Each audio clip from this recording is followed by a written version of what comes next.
Good morning, everyone. Thank you for joining us for our first family orientation session of this summer. We are so happy to have you. And I hope that you will find this morning a good resource to learn about all of the folks here on campus who are ready to help you and your student as you transfer into Towson. And so we are going to get started today with a presentation called Supporting Your Tiger, which is intended to help you think about what the transition to Towson might be like with your student. And so I'm going to go ahead and share my screen, but I do want to let folks know that you do have the ability to chat to me in the chat function. So at the bottom of your window, there's a little speech bubble that says chat. If you have questions, please feel free, send me a chat and I will do my best to try to keep track of those and answer them. As we have our guest speakers come in, same thing, feel free to message me and I'm happy to pass along questions to our speakers. So let me get this presentation up and running for you.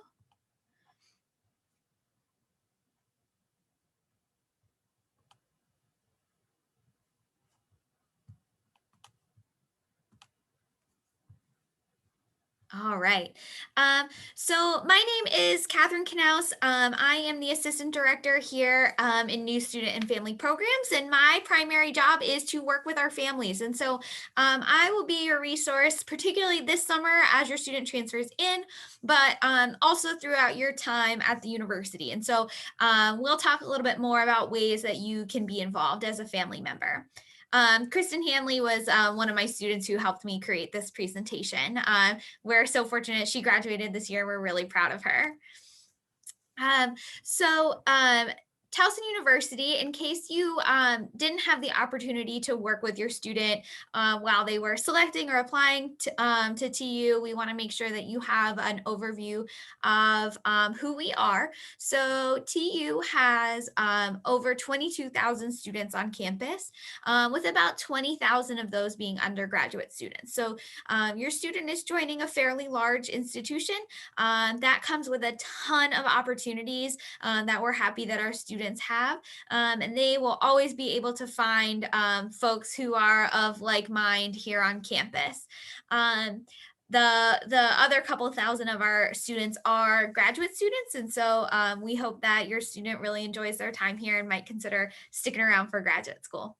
50% of our students enter as transfers. And so your student will not be alone in their transfer experience. We will be joined by a lot more transfer students in the winter. So about half of our transfer students join us in the summer like your student is doing, and then about half of our transfer students join us for the spring semester.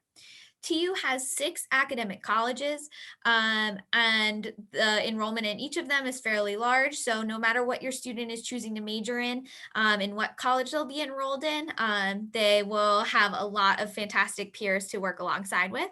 And then TU offers a diverse community where students are going to be exposed to a lot of different backgrounds and perspectives.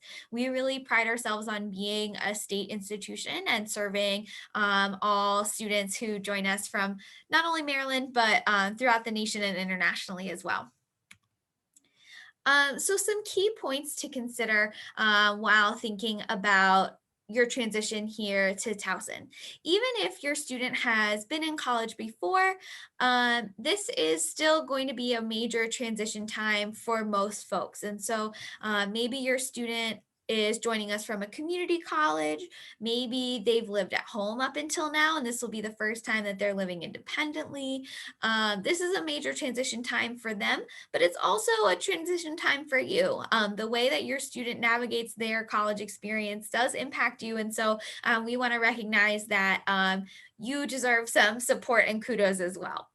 Colleges, and particularly at TU, we try to provide your student a lot of autonomy and growth. And so we want your students to be independent decision makers and to really be proactive in their utilization of campus resources. It's not to say that we are going to just let them go on their own. We are certainly here for your student, but we want them to be driving their college experience and to be asking for what they need, and to be really forward thinking as they navigate their college experience.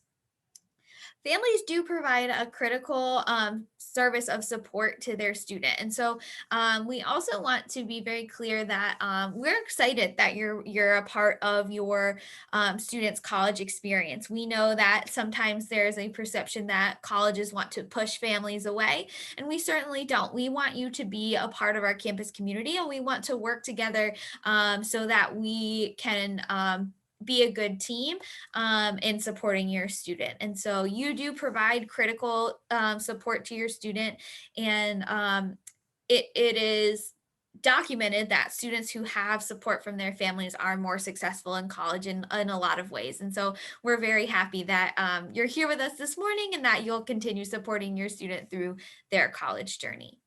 And then everyone is asking for help, and we are here to help. And so we don't want you to feel like you are asking silly questions, like we don't want to help you, like I said, like we're pushing you away.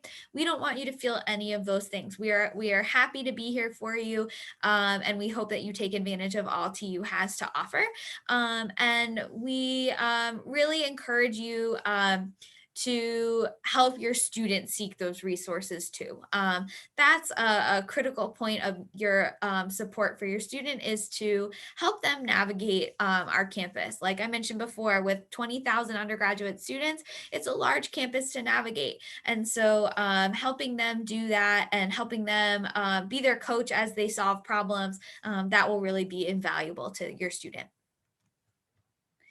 Um, so transitional skills 101, in the event that you haven't navigated these transitions as much, like I said, maybe your student has, well, with the pandemic, maybe they've been at home with you, and you might be navigating different parts of the transition. But some tips that we have for you are to discuss expectations early. So you're here at the first orientation. That's fantastic. And we hope that you will start now talking with your student about your expectation for them and what they're hoping for and expect from you.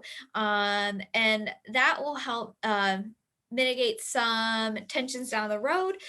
It can also be a conversation that you come back to and remind each other, I asked for you to check in with me at least once a week. I haven't heard from you.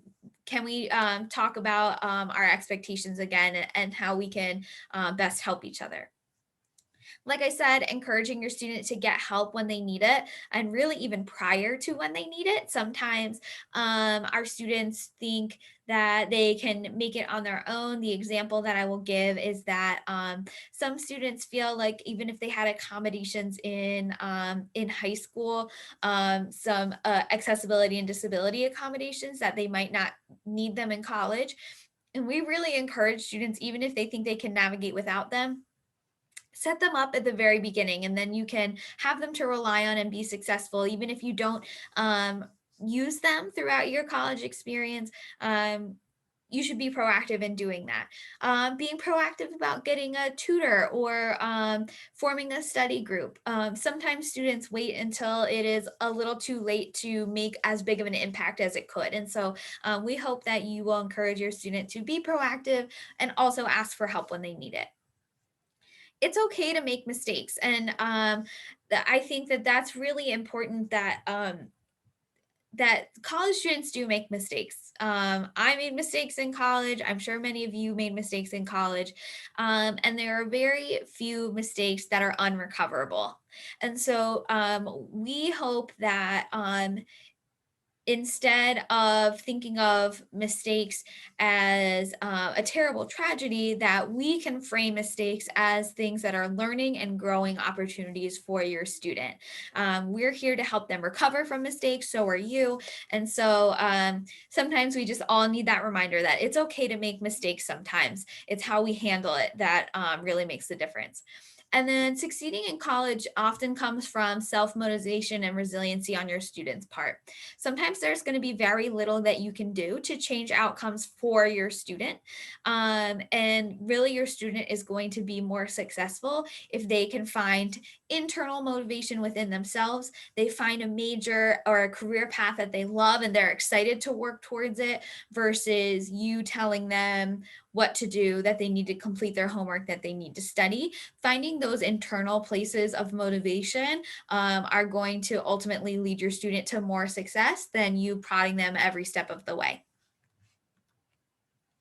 And then thinking about your transition into Towson University, we want to make sure that you know that it's okay that even if your student has been in college, that you're not familiar yet with all of our policies, procedures, our campus, what different buildings are called. We know that that will be a transition for you, and that's okay. If you have questions about policies and how we do things at TU, please just ask. And we say that because sometimes families find it frustrating when we have different policies than their students' previous institution, and we're happy to help you navigate those new instructions, directions, and things you need to navigate.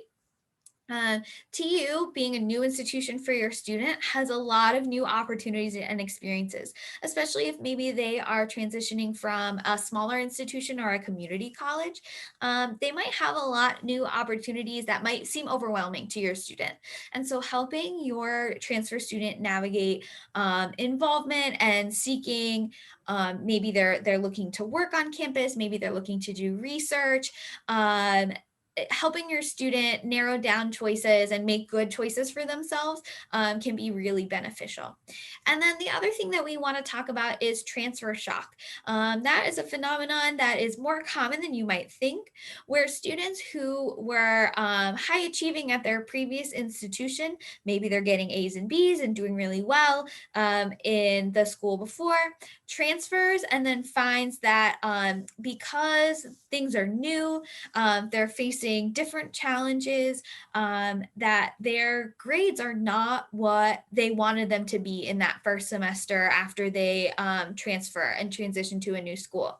And so we want you to be aware that that's a thing so that you can help your student maybe navigate some of those emotions and feelings if they are finding that they are not immediately as successful as they thought they would be. There is no shame in that. We will help your student navigate any academic difficulties, any social difficulties. There are tons of resources here on campus. And just knowing that transfer shock is very common can sometimes help students feel that the difficulties and challenges that they are having aren't their fault and they are surmountable. And so we hope that you will help your student work through those. So next I'm going to go through a series of on-campus resources so that you can hopefully pass some of these along to your student. We know that your student is going to be here on campus going to class without you, but when they call home and they say that they have this problem or that problem, hopefully some of this information will allow you to ask them if they have taken advantage of some of these resources. So the first one that I want to talk about is Cook Library, which is our on-campus library. It's open to all of our students. They have study space inside. And so if your student, even if they're not living on campus, if they want to study in between classes so they don't have to commute back and forth multiple times, that's a great resource for our students. They do have subject librarians. So as your student is completing research assignments, homework, different tasks, they can always ask a librarian to help them complete their research. It does provide access to books and articles. And again, librarians are great resources to help you do that, and research assistants. The other perk of Cook Library is that's where the on-campus Starbucks is located. And so I'm sure that your student would want to know that. Next, our counseling center. So our counseling center does provide a lot of resources to our students in individual counseling. So students who are seeking resources from the counseling center can now receive a same day appointment. Your student will not have to wait to be seen if they need counseling. And so that is a great achievement that our counseling center has reached this year. They also provide group counseling for different topics. So if your student is seeking counseling where they can share with peers who are going through similar things how they are feeling, that's a great opportunity. There's a meditation room that a lot of our students enjoy. They have massage chairs and just a nice environment for your student to relax.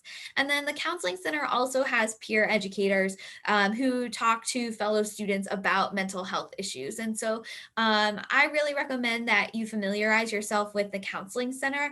Even if you think that your student will never need them, a lot of our students take advantage of many of these opportunities. And I will say, while a counseling center is certainly a place for our students who are experiencing some kind of crisis, you don't have to be in crisis to use the counseling center. And so we hope that a lot of our students take advantage of what they have to offer.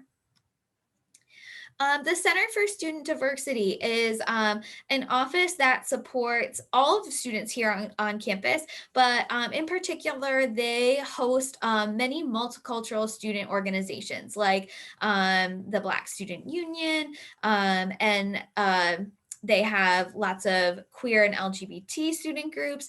And so if your student is looking for a student group based on identity, the Center for Student Diversity is a great place to look. They do host diversity speakers throughout the year for us. And so the whole campus is invited to attend a lot of those speakers and events. And then they also host cultural competency workshops for students, faculty, and staff. And so the Center for Student Diversity is a fantastic resource for everyone here on campus. Transfer resources. So particular to your transfer student, we have a transfer mentor program and they can sign up for that now. The signups are live. If you go to our towson.edu/orientation website, they'll be able to put their name down to receive a transfer mentor. And that mentor is a faculty or staff member here on campus who will help your student navigate their first semester, be a familiar and friendly face, and just check in with your student every once in a while to make sure that they are finding their first semester to be a successful one. I love being a transfer mentor. I really suggest it to anyone who would like to make that connection. We do host some social events just for transfer students. And so if they look at the events.towson.edu website, they look at our guidebook app that's also found on the website, they will find some events that are marketed specifically towards transfers. And then there is SGA representation. So our student government does have a transfer representative so that the student government can think about issues that are specific to our transfer students and support that population as best as they can. The Tutoring and Learning Center, which is also called TLC, offers a lot of academic resources for your student.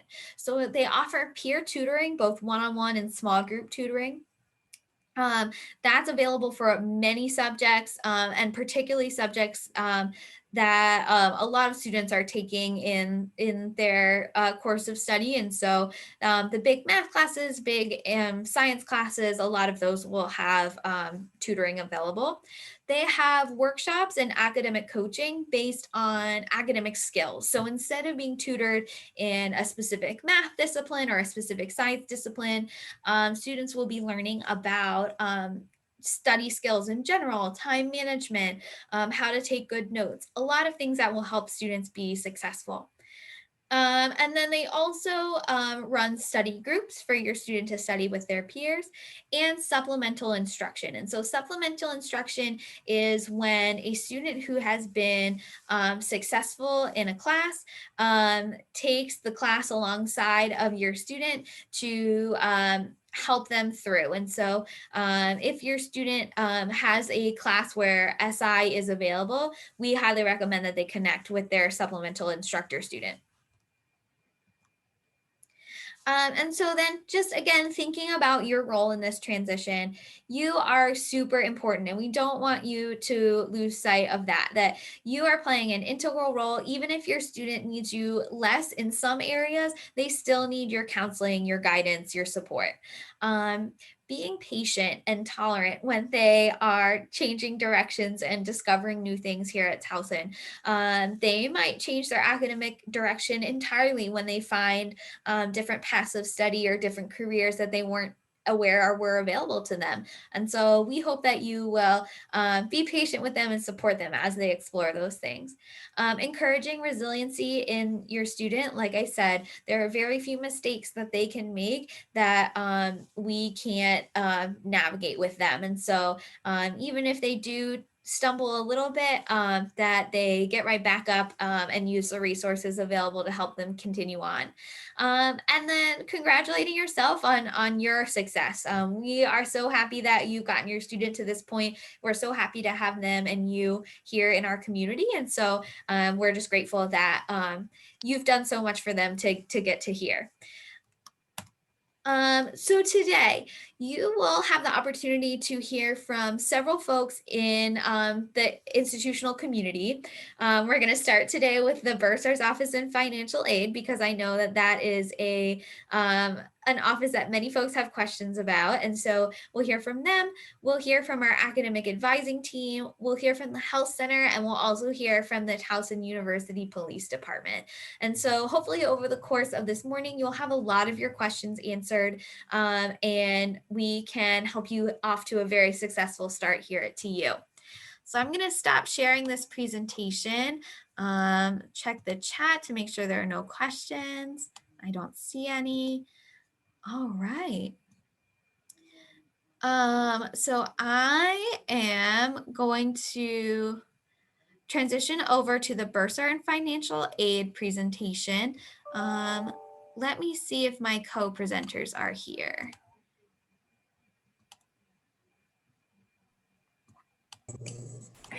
I'm here. Hi there. Good morning. I'm here too.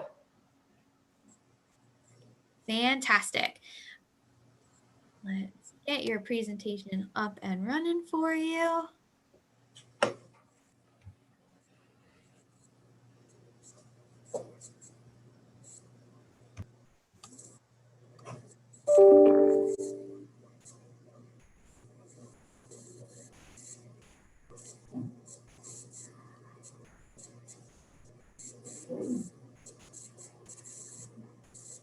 All right, the floor is yours whenever you're ready.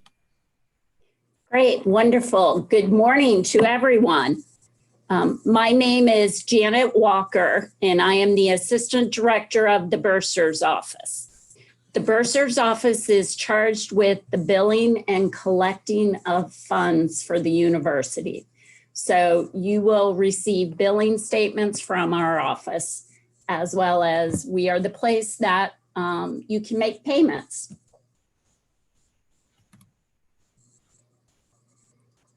Our office provides an itemized electronic billing statement for each registered student prior to the start of the term.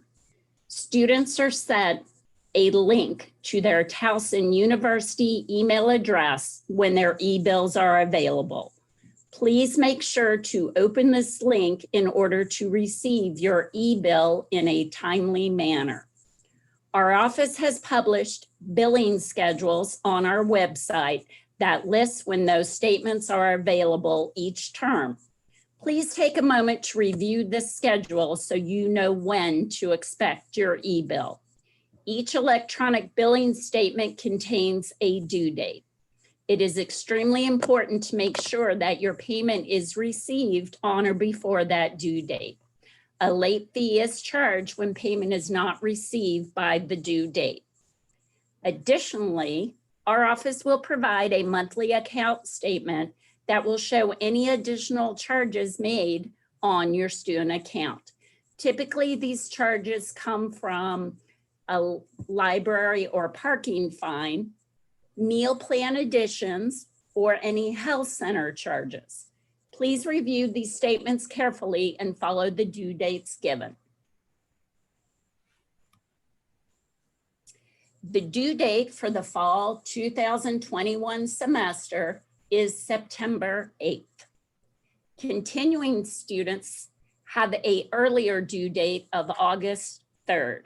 So all you graduate and new students to the university, you have a later due date, which is the September 8th due date.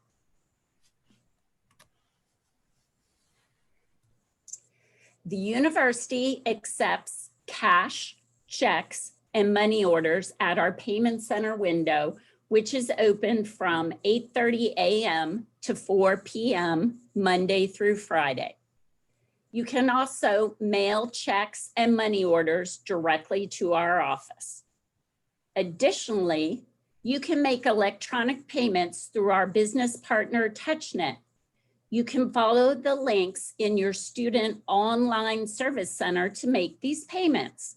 There is no additional charge for paying with an ACH e-check. We ask, however, if you use this method to carefully enter in your routing and account numbers to avoid your payment being declined. You can also make an online payment using a credit card. However, there is a convenience fee of 2.85% that will be charged if you use this method. Our office also accepts third-party payments from employers, organizations, or 529 plans. We ask that you notify our office if you have a third-party payment in process for the semester, so your account can be noted as soon as possible. The university offers an installment payment plan, which is called the Tiger Installment Plan, or TIP for short. There are several plans available to choose from, and please go to our webpage at towson.edu/bursar to review the various plans available. My family has used this plan and it worked out extremely well for us. Please make sure to review the payment dates carefully and all related information before signing up for the plan.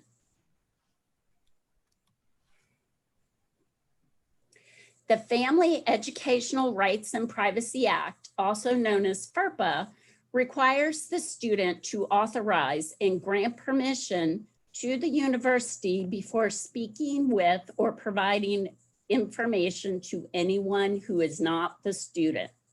This includes parents, spouses, grandparents, or any other interested parties. Students can grant this release of information from their Student Online Services Center. Additionally, students can set up authorized users for their student e-bills and monthly statements. These authorized users will receive an email with a link notifying them that an e-bill or statement is ready for their review. If someone else is helping you pay your university charges, please consider making them an authorized user.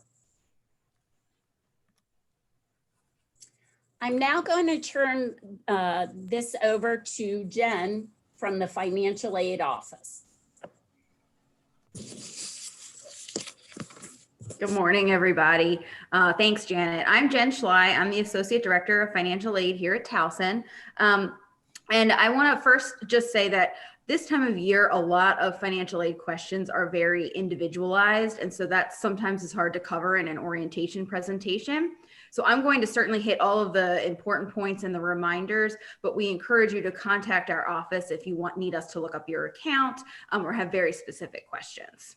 So I'm going to go ahead and get started. So the first step, hopefully most of you have completed your FAFSA by now, but if you haven't, don't panic. You certainly still can. There's eligibility for your Pell Grant or your student loans, or even if you're thinking about borrowing a parent loan, you'll need your FAFSA. And then in the future, we recommend that you submit your FAFSA by our priority deadline of January 15th, just to make sure that you are considered for maximum amount of financial aid, and also so that we have time to process everything. Let's see. And then the next slide is verification. Okay, so some students, I think we skipped a slide. There we go. So some students are selected for verification. I'm sorry, my dog is barking. I'm clearly still at home, so I apologize for that. Hopefully she'll stop in a second. So some students are selected for verification. You should see that on your students' to-do list. Many of you have already submitted those documents. We've gotten a very large chunk of them already, but if you haven't, please do so as soon as possible. All of the information you need is on our website and on their to-do list. So it's a verification worksheet, and then using the data retrieval tool or submitting taxes.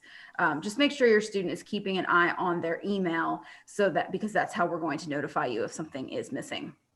And just keep in mind that your aid is not actually finalized, and it won't disperse to your bill until that verification is complete. So if you are, when you get your bill, if you don't see financial aid on there, that means that there's something going on and something's not finalized. So you'll want to check with us.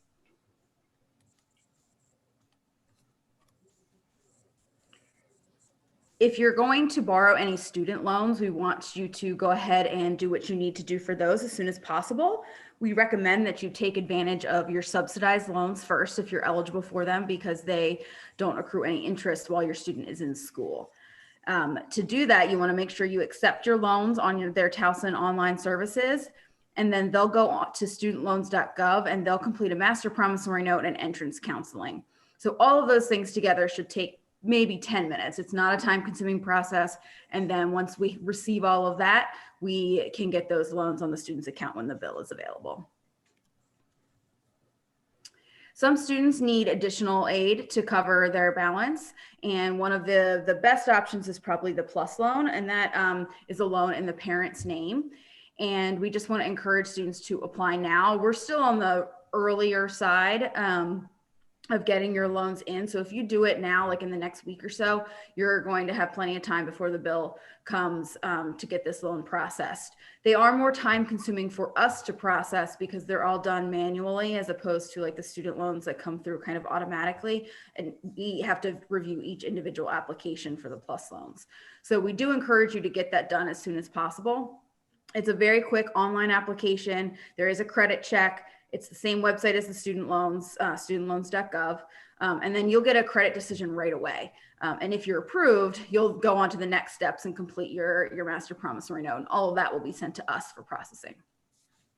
Since I mentioned this is a credit-based loan and there is a credit check, some parents are denied, but you do have some options if that happens. You can appeal the decision with the Department of Education. You could get an endorser or a cosigner, or if neither of those are an option, the student can also request some additional student loans because of that denial. And there's a form online that they can use to request that. Our second recommendation after the Parent Plus loan would be a private loan.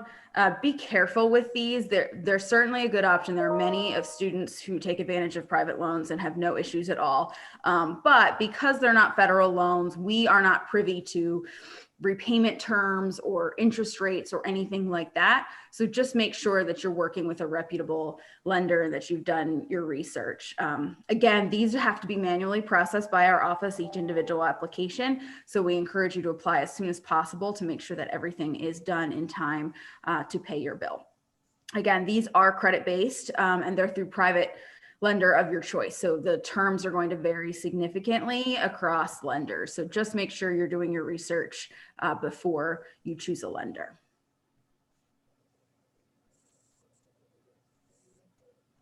So I mentioned that we're still on the early side. We officially list our loan priority deadline of June 1st. However, you're still okay. We're still, as long as you're applying in the first half of June, or we're getting right to that point where we start getting a lot of applications and processing slows down a little bit, but just get it in as soon as you can. When you first get your bill after your student registers and we start sending out bills, you will see their aid show up as like anticipated aid, but it doesn't officially disperse to their account until August 20th. That's the earliest we're allowed to disperse to their bill, right before the start of the semester. At that point, if there's any extra aid, so if your aid is more than enough to cover the charges, then there would be a rebate check, and you would get your student sign up for direct deposit, like Janet has mentioned, or you'll get a check in the mail for that additional. So for example, if your student is living off campus and you only have tuition charges, you can get a rebate check and use that to pay your off-campus rent. On the flip side, if you don't have enough aid, you need to make sure you're paying your balance in time in order to avoid the late fee. And if for some reason you are still missing some documents, or you apply for your PLUS loan, you don't apply for it until like August 10th or something like that, we won't have processed it yet. And so it is not going to disperse to your account on time. And in order to avoid a late fee, you'll need to make alternate arrangements. You can pay the balance, and then when the loan comes through, you'll get that money back or something like that. Sign up for the payment plan, something like that. But if you don't see the aid on your account, it will not prevent a late fee because there's just some processing time on our end.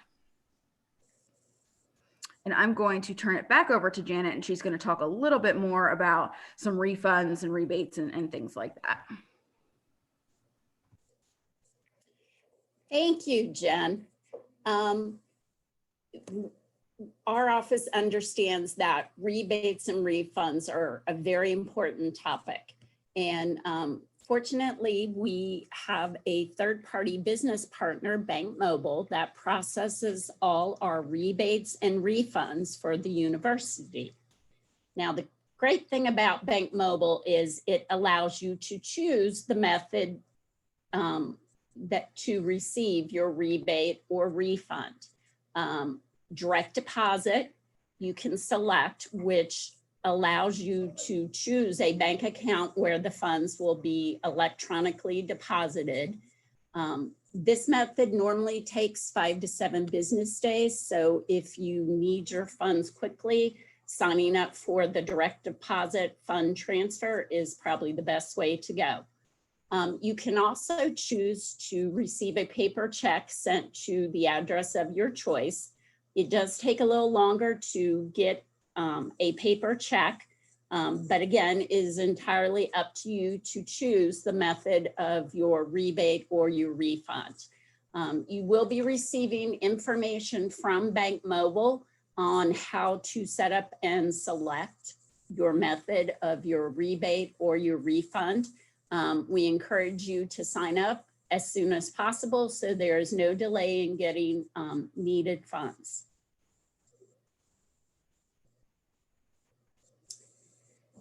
The Higher Education Tax Credit Authorization Act requires universities to provide 1098-T tax credit forms to anyone who pays out of pocket for tuition or mandatory fees. These forms must be sent out no later than January 31st of the following January after the calendar year has ended. The quickest way to receive the 1098-T form is to sign up to receive it electronically. Otherwise, it could take longer if you're getting that information mailed to you. You can sign up to receive the 1098-T form electronically in your Student Online Services Center. We encourage you to make that decision to have it sent to you electronically as soon as possible.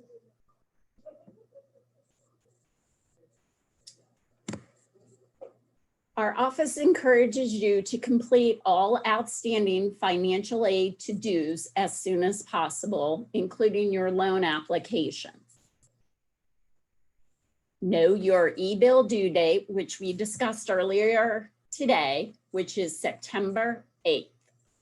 Please pay your semester e-bill and monthly statements on time to avoid any late fees.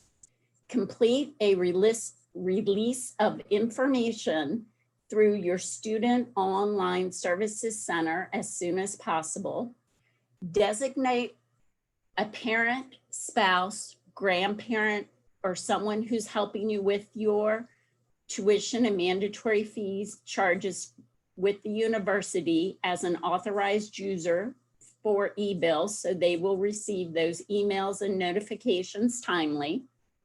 Sign up for the Disbursement Online Center with Bank Mobile on your preference for your rebate or your refund. And also go online and select the electronic method to receive your 1090 AT tax credit. You can find us in the Enrollment Service Center, which is located at 400 Towson Way.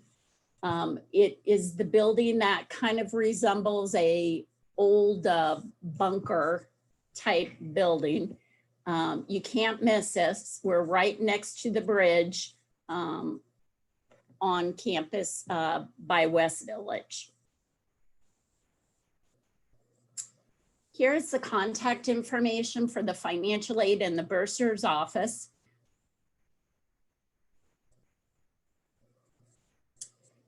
And I just thank you very much for your attention today. Jen, do you have anything else you'd like to say? I just wanted to quickly add, because of to the contact information, that we also have a chat service. So if you just log on to the financial aid website, which is towson.edu/finaid, you'll see a little window that pops up in the bottom right corner that asks you if you want to chat with a representative. So that's probably the quickest way to get in contact with us. And then we will all be back on campus full time on July 6th. So even now, if you come to our office, we have somebody at the front desk, and then our phones are operating and our chat service is operating, but we will fully be back on campus on July 6th with most of the rest of the staff. And the bursar's office and the payment center is available right now. You can stop by our payment window from 8:30 a.m. until 4 p.m. If you want to drop off a payment or if you have a question, our staff is happy to help you. Janet, I did have a general question come through that you might be able to answer. So a family member asked, where does the student go to let their parent see the billing statement? And can the parent also receive an email when the statement is ready? Yes, the student can sign them up as an authorized payer, and they will, the parent will get an email the same time the student does, notifying them that the e-bill is ready. The student, actually, those instructions are on our webpage, and there's step-by-step instructions if you go to towson.edu/bursar and look for making payments, paying your bill, and follow the links until you see the step-by-step instructions for granting or signing someone up as an authorized user. Thank you very much. Coming up next in our orientation program, Housing and Residence Life will be joining us, and that will start in about 5 minutes. So please feel free to take a very short break, and then we will be back with Housing and Residence Life.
All right, everyone.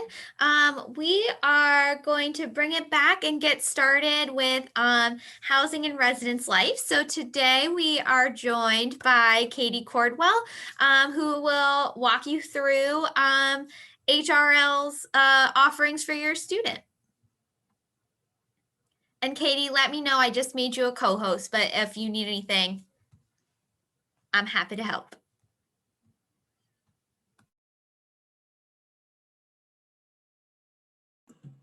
Awesome. Thank you so much, Catherine. So hi, everyone. My name is Katie Cordwell, and I am the Assistant Director for Business and Administrative Services for Housing and Residence Life. So what that means is I'm the person that manages our contracting and assignment process and general housing operations. So I want to tell you a little bit about living on campus and what you and your student can expect over this next year.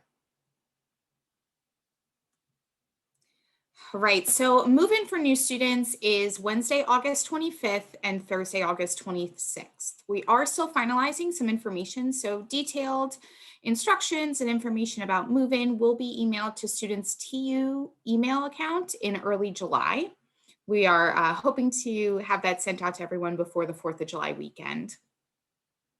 And while living on campus, we do have resident assistants on every floor. And what resident assistants are they are sophomore and higher students that work to build community within the building and within that floor for our students that are living there.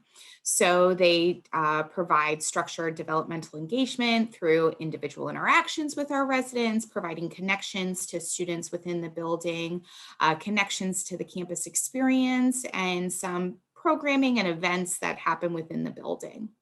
They also support students by serving as a resource for solution finding, so connecting them to resources on campus, assisting them through roommate conflicts, helping them manage their coursework and getting them connected to different things that are available to help manage that process and adjust to college.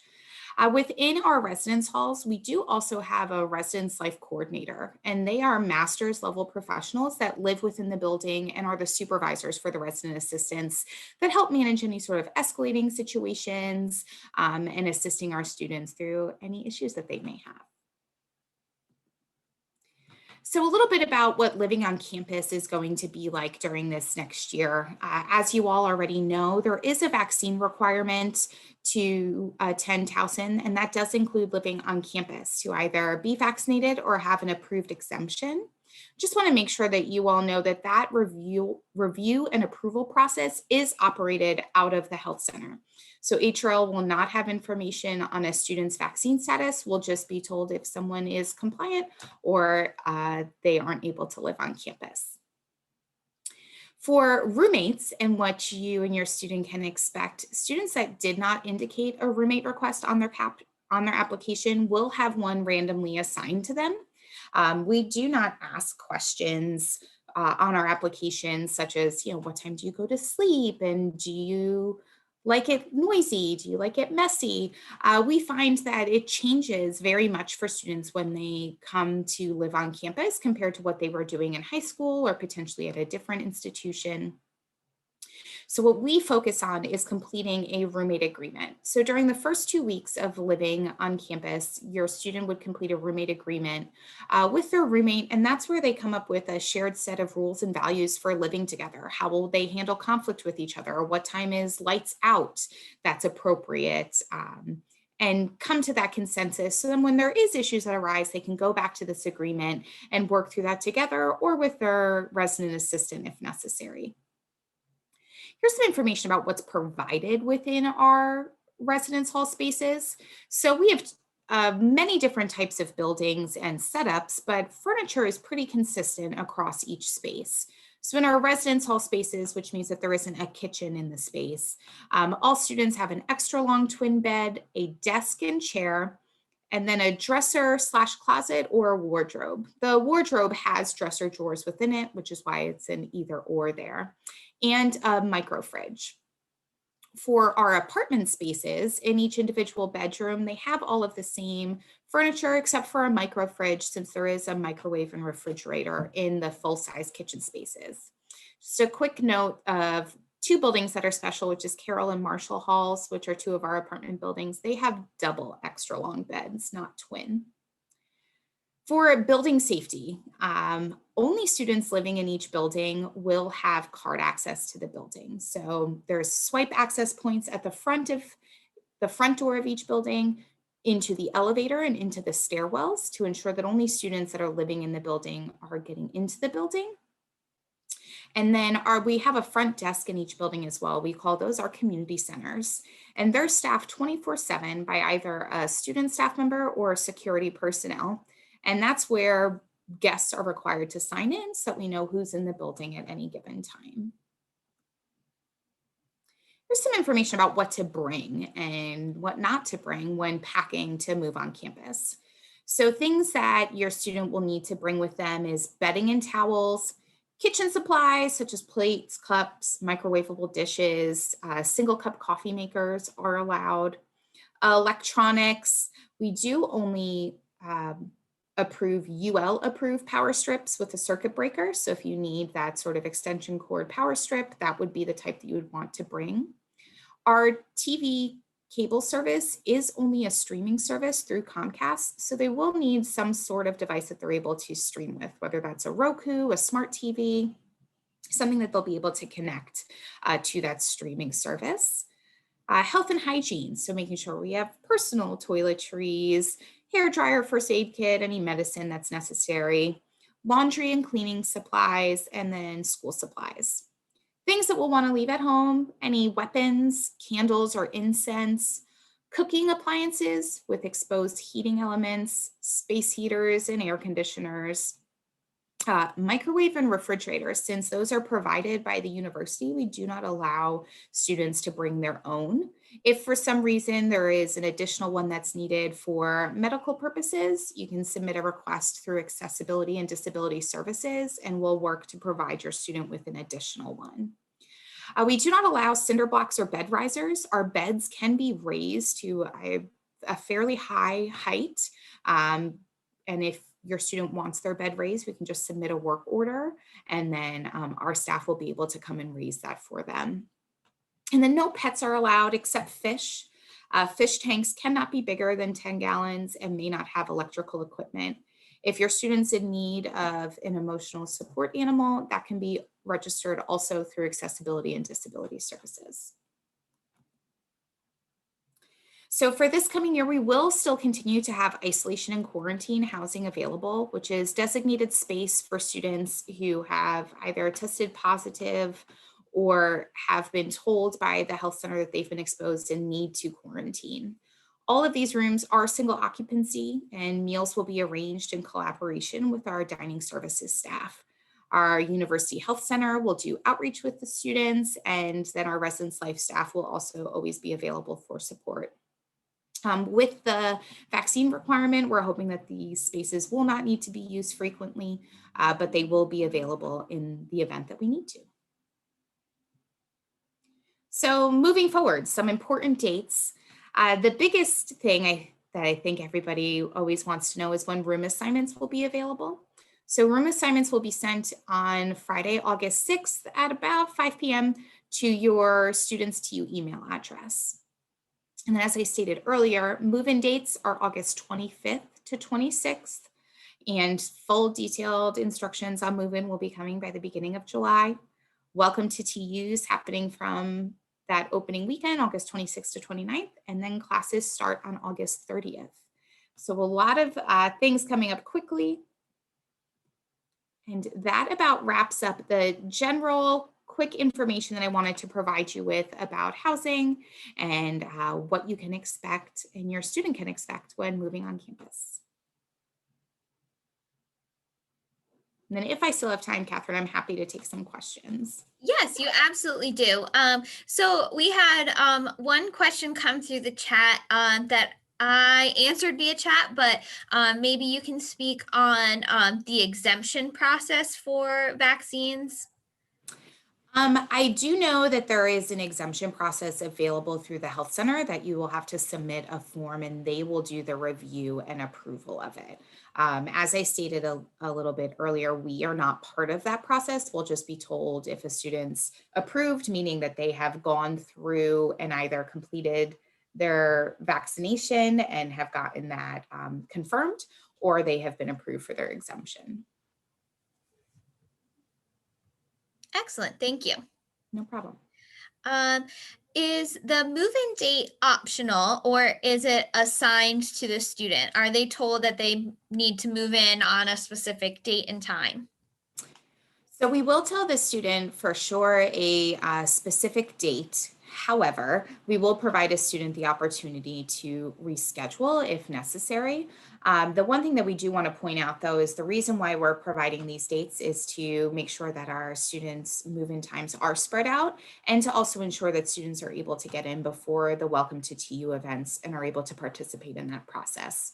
But they would be able to move in later that weekend if necessary. If a student is not living on campus, they're living at home or off campus, is there anything that they need to do to notify TU? So I do know that if they're receiving financial aid, there is a form that's available that lets financial aid know if the student's living on campus, if they're commuting, or if they're living at home. So we will want to fill out that form to make sure financial aid has that information. As far as university housing, you won't need to do anything to notify us. Great. And will parents be able to come with their student to move in? Yes, parents will be able to come with their student to move in, and that will be available for them. And then for folks who plan to use financial aid for housing payments begin in July, but aid doesn't begin until August. Will the student need to plan to pay for housing in another way? That I am not 100% sure of. I do know that there are payment plans available and you can work directly with the bursar's office since our payment actually runs all through the bursar's office to establish sort of how to manage that process. Will parents be required to have the vaccine to move their student onto campus? No, they will not, from my understanding. The only requirement is for faculty, staff, and students. The only thing I'll add is to be aware of the masking requirements for vaccinated versus folks who have not received the vaccine. We're still requiring masks for anyone who has not received a vaccine. Thanks, Catherine. Yeah.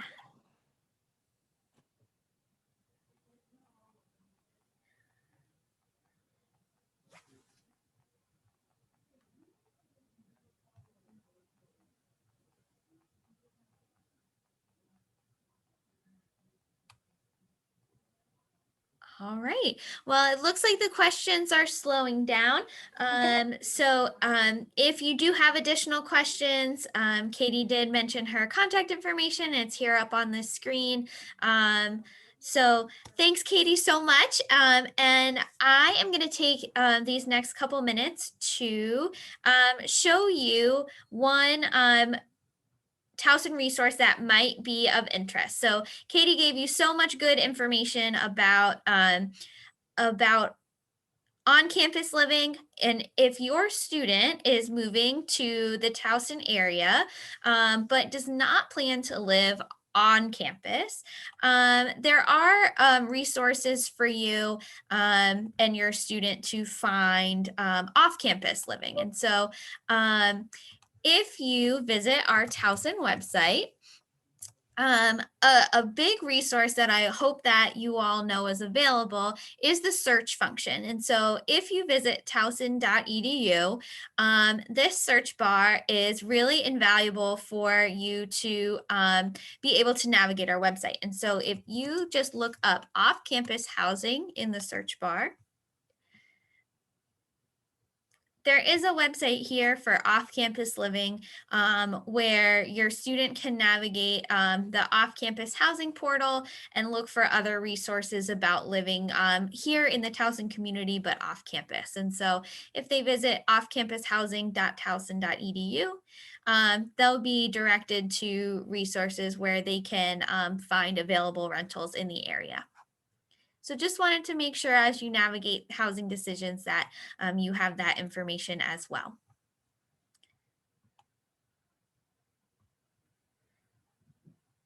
All right. And it looks like I have one of my next guest speakers here.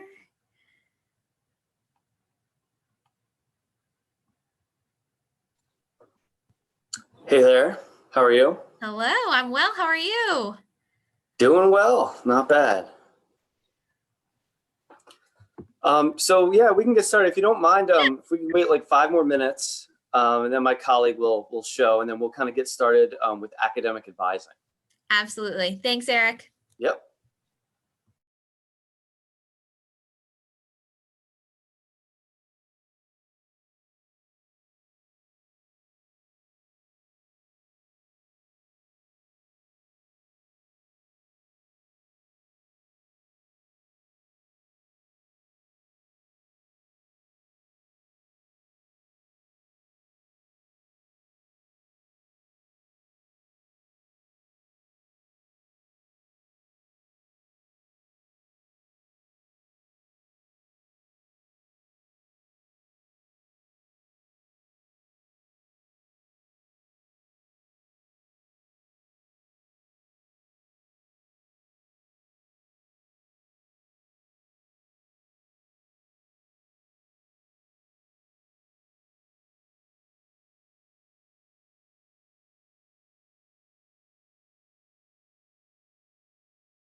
All right, I think we can get started, everybody. So I guess we'll first start with introductions.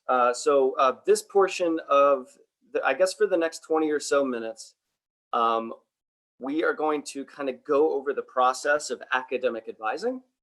I'll introduce myself. My name is Eric Welkos. I am an academic advisor with the Advising Center. I also am the coordinator for all of our transfer advising for all of our programs. So for example, today is actually our first day of transfer orientation advising.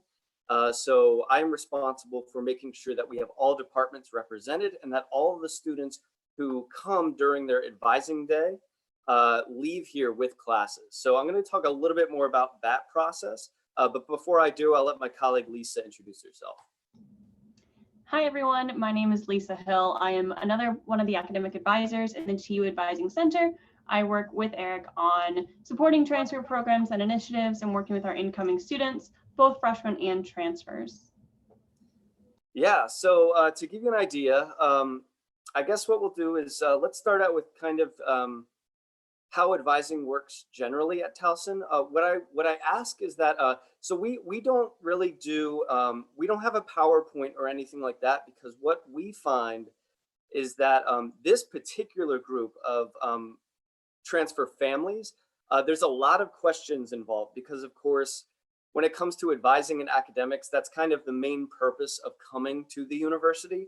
So we like to keep this as open-ended as possible, and we like to keep it as conversational as possible. So what I ask is that if anybody has questions throughout this time period, because academics and curriculum can be a little confusing, what I ask is that just feel free to unmute yourself and interrupt us whenever you feel comfortable doing so. And then of course, you are also welcome to put anything in the chat, and then Catherine can help to kind of mediate any questions. But yeah, feel free, feel comfortable. Like I said, we want to keep this conversational. So I guess to get started, I'd like to talk generally about advising in two different ways. So one way is just what advising looks like in general for your student. And what I mean by that is after their advising orientation, what does advising look like just generally as we kind of move forward into the semester? Once the student is actually in taking classes, what does advising look like generally as they go through up to graduation? So at Towson University, we have a pretty robust culture of academic advising. It is actually a mandatory requirement for all students, regardless of transfer, freshmen, current students. Generally, what will happen is students do have an advising hold placed on their accounts every semester. And so what that does, it effectively does restrict a student from registering every semester. And the reason being is because we do want the students to be meeting with their advisor before they are selecting their next semester's classes. So that basically ensures that the student is able to follow the specific curriculum.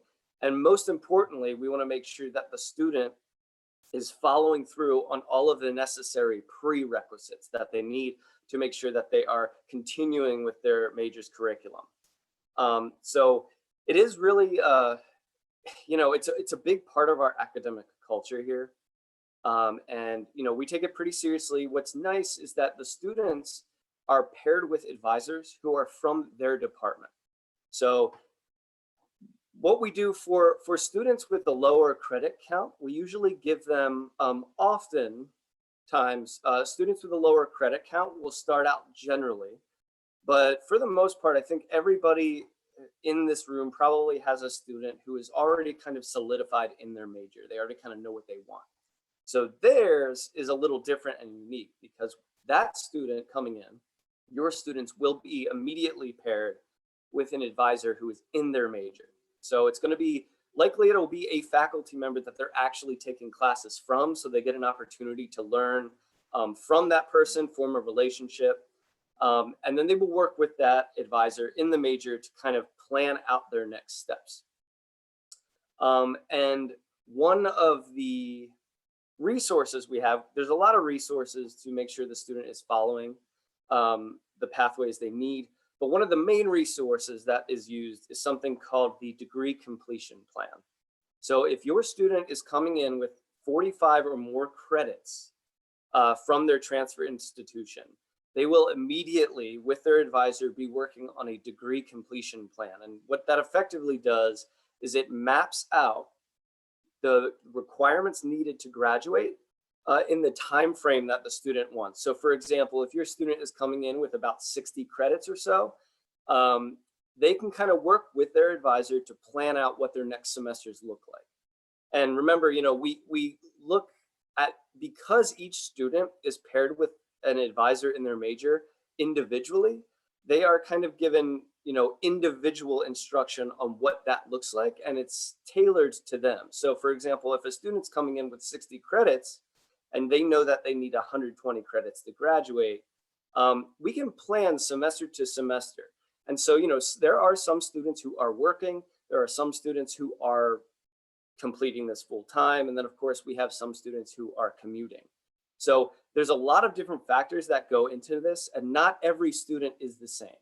So a degree completion plan will certainly look much different from student to student based on kind of what are the obligations that they have extracurricular wise and so forth. So if there are any questions about that, feel free to ask. And then Lisa, do you have anything you'd like to add just about like kind of the general look of advising? Sure. I would say the main thing is encouraging your student to be proactive with their advisor, especially in their first semester, reaching out to their advisor if they're having any challenges in classes or any questions on what classes they should take. And then also one final note that when students are coming in with their transfer credit report, that explains what classes they are receiving credit for from their transfer institution. If a student, if they're looking at their schedule and saying, I think I took that class at my past institution and I just didn't receive credit for it, they can actually submit a petition to have their transfer reevaluated and have a staff member take a deeper look at those classes to see if there is an equivalency between courses they took at their previous institution and at Towson. So that's another thing they can ask their advisor for assistance with for how to submit those petitions. Yeah, so I guess so everybody on their screen has down at the bottom there is a little reactions button, and I'm just curious, do we have anybody with a student who is coming from a Maryland community college? And feel free to click the reactions button, and you can give me a thumbs up, and that would be helpful just to kind of get an idea of like where we stand with everything. I'm willing to bet most folks in this room, in the Zoom room, are coming from a Maryland community college. So basically, the nice thing about Towson is remember that Towson is part of the university system of Maryland. So I believe there are 11 schools in the system, and that includes all of the Maryland community colleges. So we do a really good job of communicating and making sure that we're ensuring that we are getting the equivalencies in from Maryland schools. And really, I mean, there's not one course we really haven't seen from a Maryland community college. So you can rest assured that if your student is coming in from a Maryland school, they're probably coming in with some type of equivalency. So I think our transfer admissions team does a really good job of assessing those credits. That's not to say, if you are coming from an out-of-state school, we've seen so many schools come in. So we have a long history and a collection of equivalent coursework that we assess. So, okay, so there's actually a question. So someone is coming from an out-of-state school, and the school is closed. So that is interesting. So what we do is we will assess the credits. So the credits are still good. And what will happen is a student coming in, there's a few resources that one in particular, a resource that any student can use to actually see the exact equivalency of their coursework. It's called TESS. So if you were to go to the Towson website and type in TES, what that stands for is Transfer Equivalency System. And that is one of the best tools that our admissions office uses to ensure equivalencies from schools. We've seen, like I said, we've seen equivalencies from everywhere. But the reason why I mentioned the University System of Maryland is because that's generally where most of our students are coming from. So that's where, we are probably most familiar with those, but even out of state schools, I mean, like I said, we've seen it from everywhere. And so you can actually go on the test system and review those equivalencies as well. So I think we do a really good job. We're very transfer friendly in that aspect.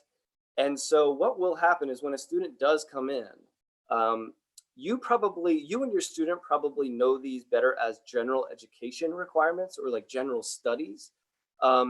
It's essentially the same thing at Towson. So at Towson, the first 45 credits roughly are something that we call the core curriculum, and there are 14 of those. Now, for the most part, any student coming in with an associate's degree or roughly that equivalency, so let's say 45 to 64 credits. Those students are coming in and getting the vast majority of their core curriculum already finished. So most students will be coming in and starting their first semester in major specific coursework. And that's kind of a blanket statement. I think generally that is true for those students who are coming in at that level. So what you'll find is that the students who are, some of them are arriving today for online advising from their department. And then we have a few more days following this. So the student will be registering probably mostly for major specific coursework. And so I guess that kind of gets me into the second portion of this. So we kind of went over what advising looks like generally at Towson. I think that the main thing to know is that from this point forward, every semester, they will have an advisor that is going to be working with them. So they're not left on their own. The advisor is going to be working with them on their degree plan. So from that point up to graduation, there's always someone there to help them keep on track, specifically with prerequisites. That is the key word here, is prerequisites. So we want to make sure the student's prepared. So that is advising in a nutshell at Towson. Now, the other aspect of advising is just what advising looks like right now, because it's obviously very unique. The student is coming in and they are essentially coming from a school with a completely different language than what Towson has. So what we are working on in their initial advising sessions, which is kind of like the orientation advising, is they're going to be working with an advisor who has already reviewed the credits that have come in from their previous institution. And they've already worked ahead of time to prepare and check where the student's coursework falls in line with the majors curriculum as well as our core curriculum. So they've already come in, they're already familiarizing themselves with your student's academic history. So when the student arrives, the student will be able to work with them a little bit more closely on, like, scheduling conflicts and that kind of thing. And so after the advising session, the student will have a selection of coursework that works for them to kind of move forward into their first semester.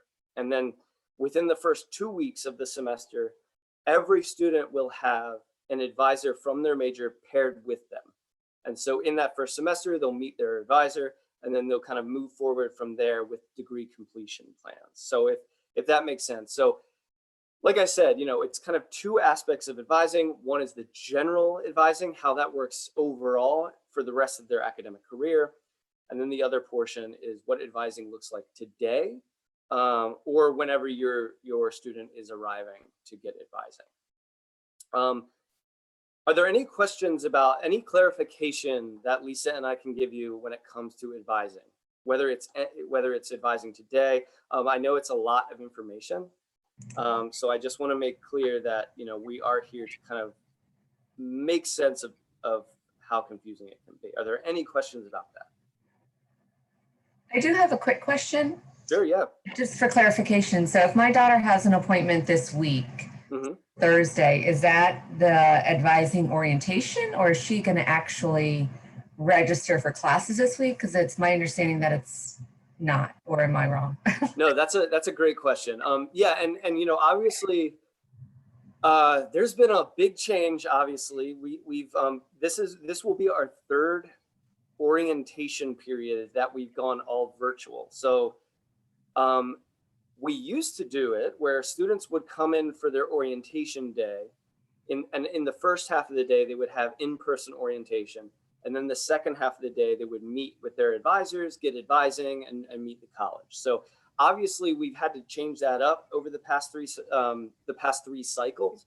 So the way it kind of works now is that the students will go through an online orientation module, and they will have already completed an online orientation before today. So what today is, or the next few days, wherever your student is coming in for their classes, what that is technically, yes, it's still part of the orientation process, but we've kind of separated it. So really it is about them entering a Zoom room where they are going to get an introduction of their major. They're going to meet the advisors in their department, and then the advisors are going to work with them on any specifics when it comes to like registration for classes. So I guess to answer your question, it is a little different, but today or whatever day your student is coming is really specific to advising when it comes to their particular major. Does that make sense? Did I answer your question, Rebecca? Yes.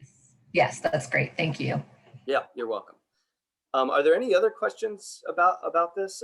Feel free to unmute yourself or put it in the chat. We're happy to help you out.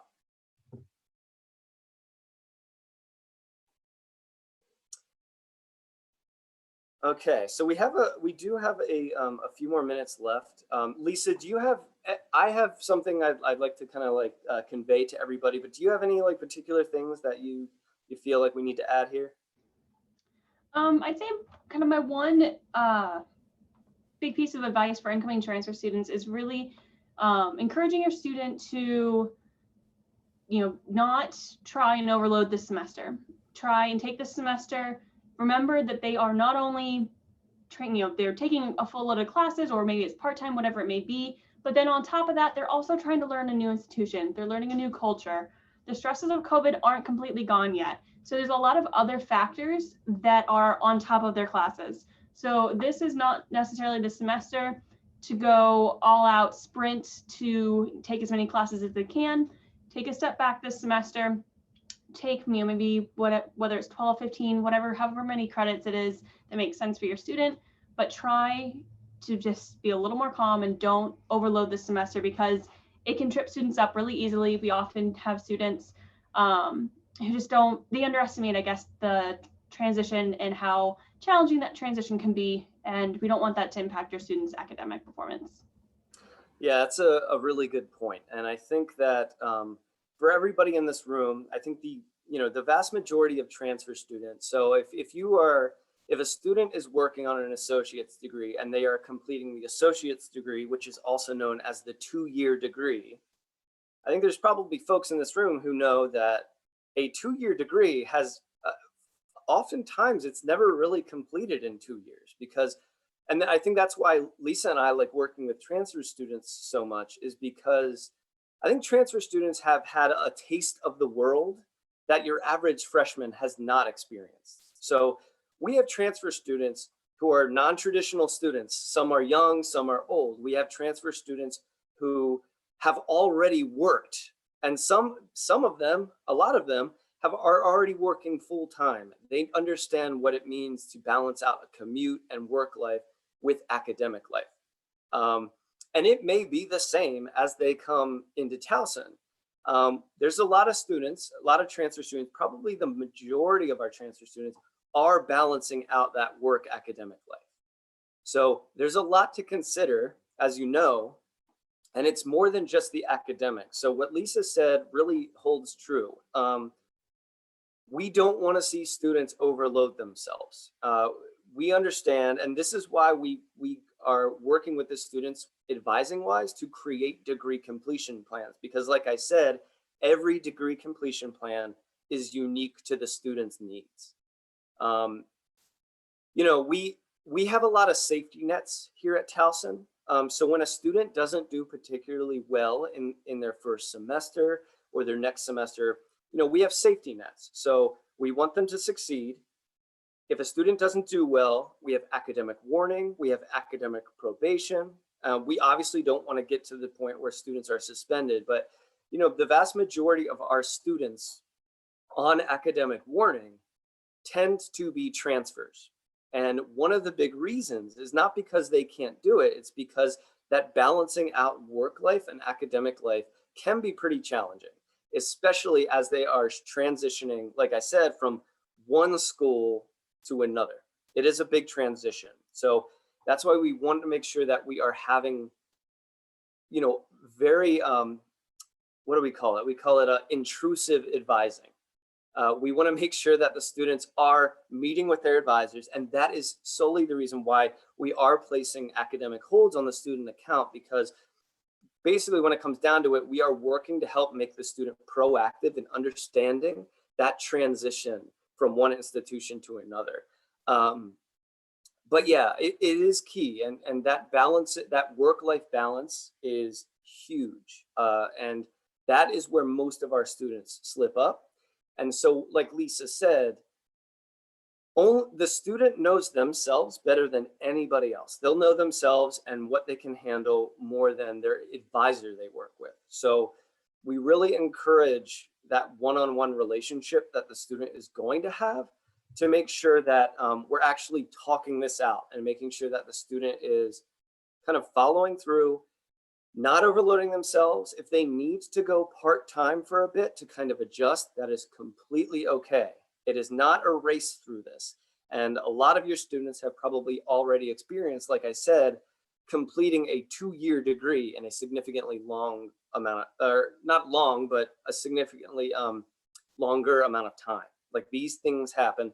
It is kind of a myth that there's this idea of this 4-year myth.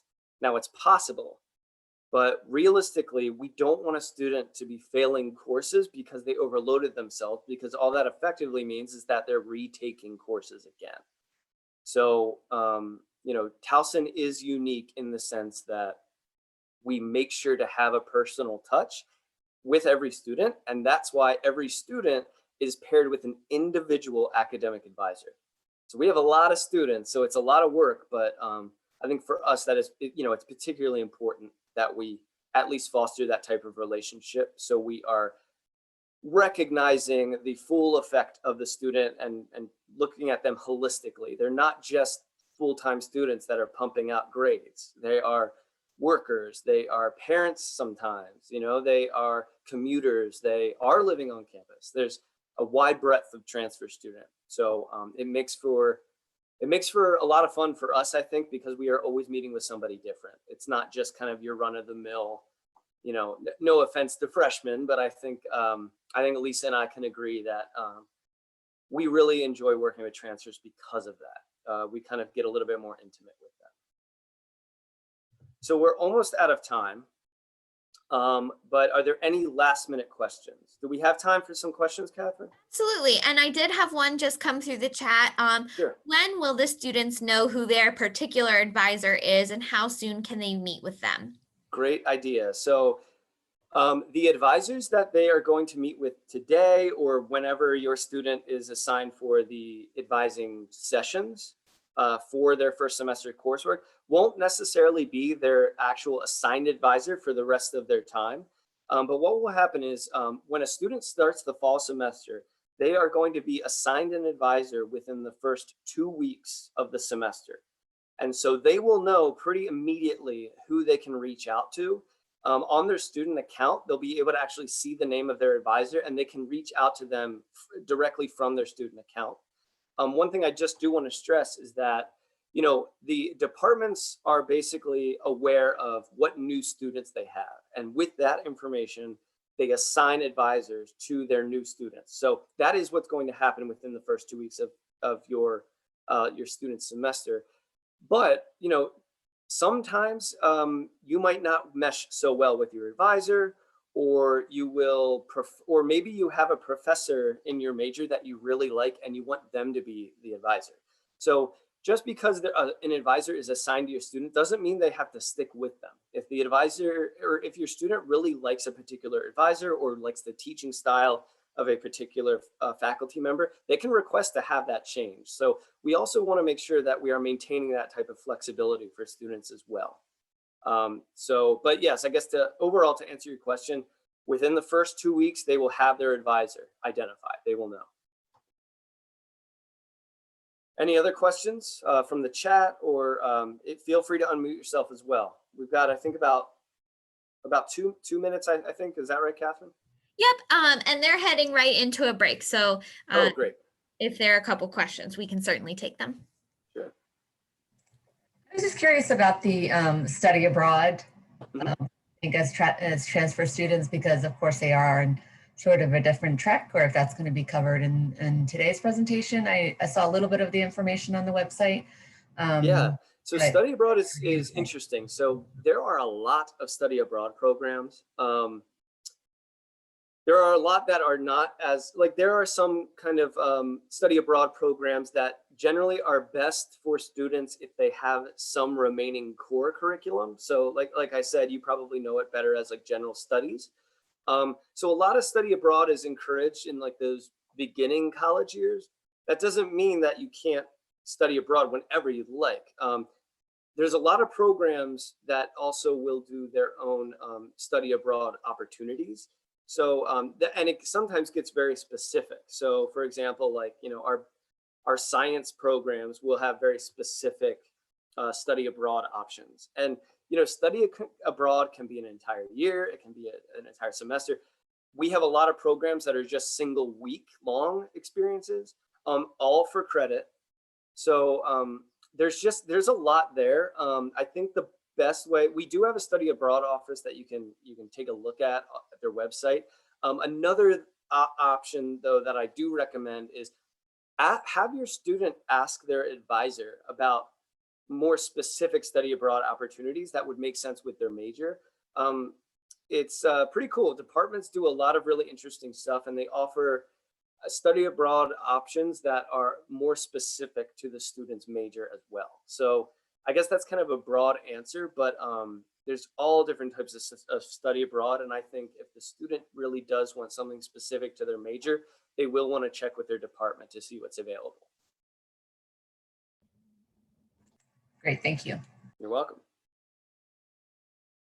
All right, I think we have time maybe for one more question if you want to ask, but other than that, I think that's pretty much it. It was nice meeting everybody, and yeah, I hope your student's going to have a great time. We really work hard to set up a pretty thorough advising experience for them. So yeah, it's going to be a good, interesting year now that we are kind of in a post-COVID world. So I'm really looking forward to it.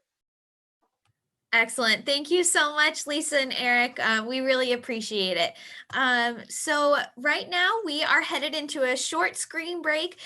So feel free to step away from your computer. We are going to get started again at 10:50 with the University Health Center. So we will see you back right here.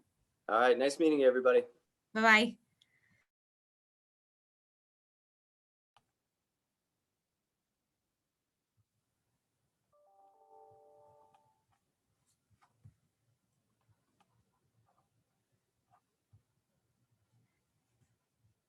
All right, folks, welcome back. We are joined by Alison Rorback from the Health Center. And so I am going to turn it right over to her to tell you about how TU can help keep your students healthy while they're here with us. Thank you, Catherine. Hi, everyone. My name is Alison Rorback, and I am the Associate Director here at the University Health Center. Go ahead, Catherine. Ready for the next slide. So just wanted to let you know the services that we provide at the Health Center. These are just some of the ones that we provide. We see students for a wide variety of health issues, most commonly things like colds and flus and sore throats, but we can also do physical exams, gynecological exams for women. We can do allergy shots, and you can see all of the different things that are on here currently. We do have a lab that is part of our Health Center. So students can get their blood drawn with us. You also see that we have a massage therapist who will be starting back with us again in the fall semester. So that's another service that students really like. And we really want your student to use us as their primary care while they're here at Towson. So any students, whether they're living on campus or off campus, can come in and see us. And so we want them to come to us and not go off campus or to urgent cares and those types of things. So here are our current providers. You'll see that we have one physician, a nurse practitioner, and 3 physician assistants. I will let you know that Dr. Lopez is our current interim medical director. We are in the process of hiring a new medical director, so we will have another physician on staff, so that'll give us 2 physicians. And we just recently hired another PA who has not started yet. So that will give us a large number of providers to be able to see students for all their different healthcare needs. So making appointments. So we are open Monday through Friday from 8 a.m. to 5 p.m. If a student has a concern after hours, they can call our main number to the health center, and they will get in contact with our nurse advice line, and they would be able to give them advice as to whether or not they should go to urgent care or to the hospital or come and see us the next day. The place that we get most of our appointments is through our secure web portal, which is tigerhealth.towson.edu. So students can make appointments that way. Also, they can call our main number to the health center, which is 410-704-2466 during our business hours, and they can make an appointment that way. And then we do provide walk-ins for some types of appointments. So we prefer that students make their appointments and schedule them, but things like common kinds of things like common colds, flu season, that sort of thing, we do allow for walk-in appointments. So payment and insurance. So we do have students bring their health insurance card with them when they come to campus. We participate with most major health insurance plans. So the Care First, Blue Cross Blue Shield, United, Aetna. We work with medical assistants. We work with TRICARE for the military students. I always tell parents the best thing that they can do is to look at the back of their card and call the customer service phone number. Let them know that your student is going to be coming to college and that they're going to be using their health insurance when they come to the health center, and just make sure that they're participating with us as well.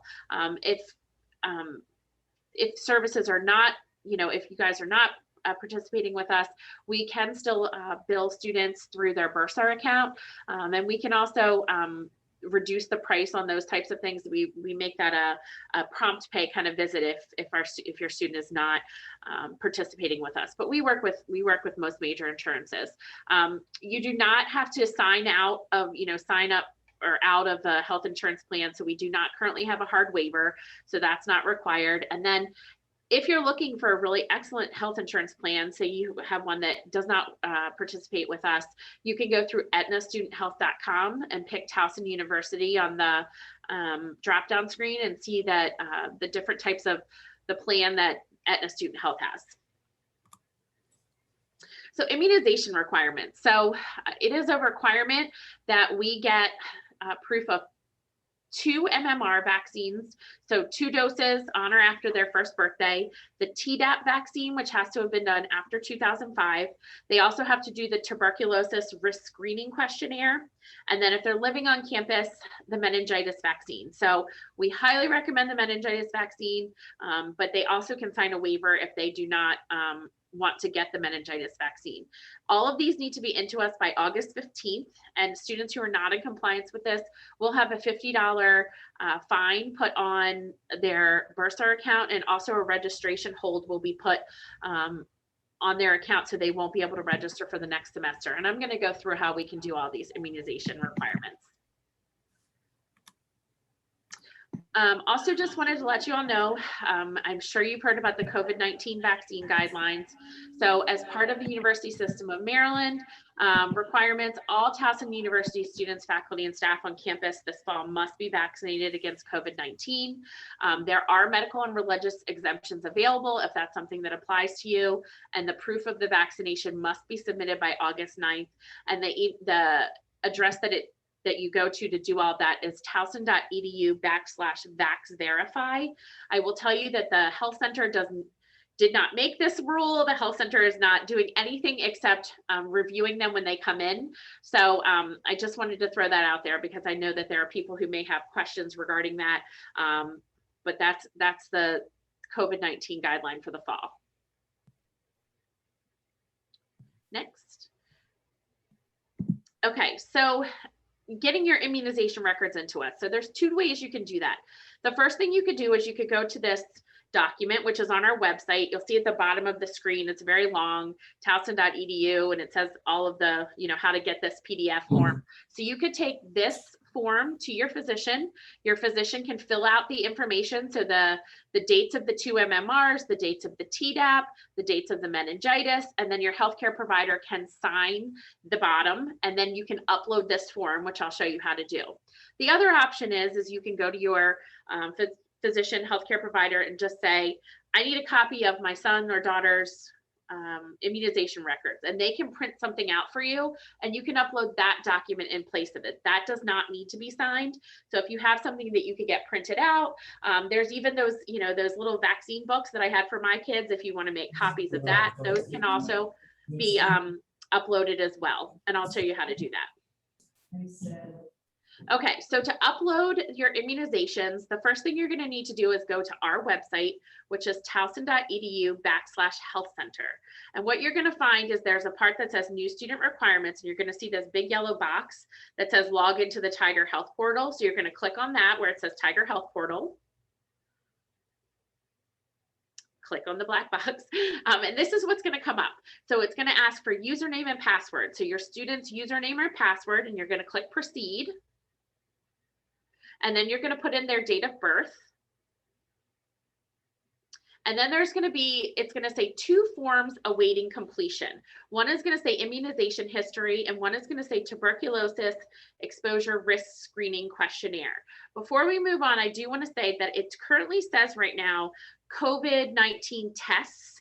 That is something that needs to be removed. That is something that we had in there when a PCR was mandatory, so for last fall. And so that does need to be removed. So at this point, you do not need to upload a COVID-19 test because of the fact that the vaccine is a requirement. So if you see that, don't worry about that. But these 2 things are a must. So first, you click on required immunization history.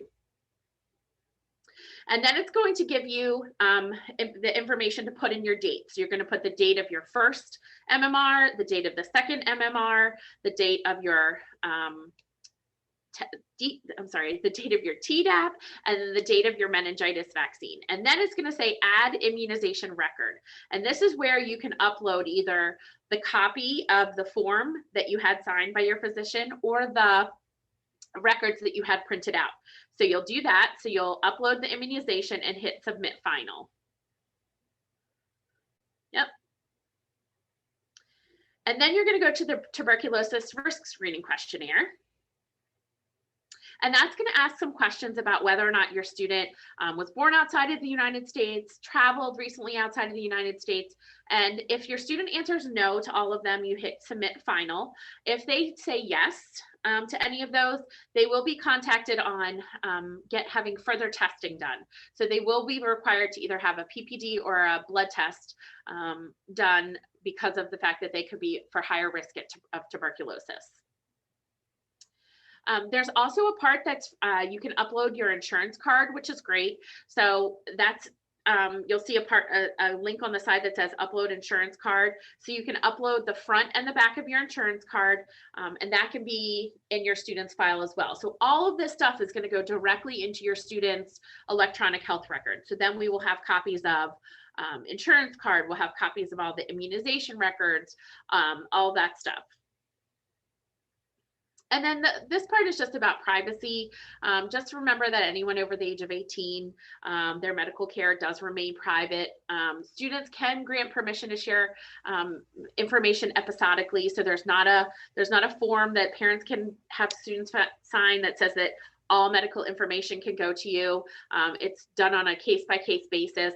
But we did want you to know that in emergency situations, if a student is too ill to communicate, is unconscious, something like that, the designated emergency contact on file will be communicated. So I just wanted you all to know that as well, and to just please respect your students' privacy. I know it's difficult. I know you all are paying the tuition. I know it's your health insurance, but when they're over the age of 18, we can't share that information. And then finally, I just have my information on here, as well as Alison Seeley, who is our Assistant Director for Health Education and Promotion, and she's going to be doing some presentations as well. This is actually my direct phone number and Alison's as well. If you have any questions at all about anything, if there's anything I can help you with, if there's anyone I can connect you with, connect you to on campus, please do not hesitate to reach out via phone or email. We would be happy to help you. And that's it. So now I'm going to open it up for questions. I did want to let you all know that Dr. Lopez is actually on the call. So she is here if there are specific questions about COVID, because she's she's the medical person, so she can answer those. But any questions I can answer for you about immunizations, about billing, about any of the services that we have, please just let me know. I did get a question come through on the chat. So if a family's plan is a high deductible plus HSA, can parents be billed via balances in the mail so they can pay by their HSA credit card? So the answer to that is they cannot use their HSA here in the health center, but we can send the bill to you and you can take care of it that way. So then it would be billed to the student's bursar account, and then we can bill it to you that way. Or if it's billed to your health insurance, we can then send any remaining costs as well that aren't covered. We can send that to you as well, but it can't be used in the health center. I hope that answers the question. And so does the policy still remain the same if you use the bursar's office and there's the convenience fee for using a credit card? Yes, I believe whatever you pay, if you pay anything through the bursar's office, they charge you that fee. So yes. Okay, thanks.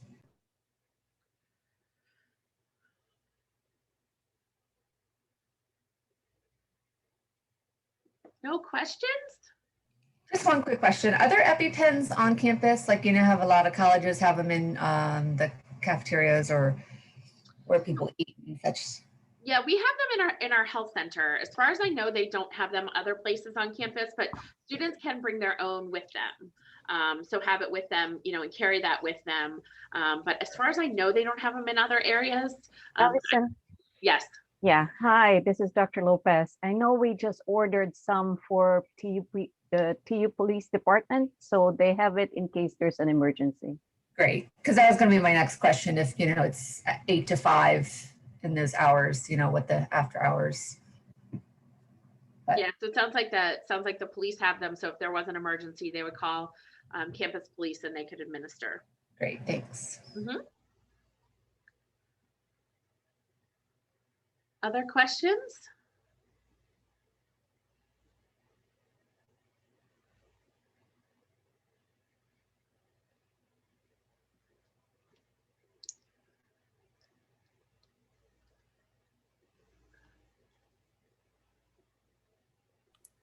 Looks like we have a quiet group today.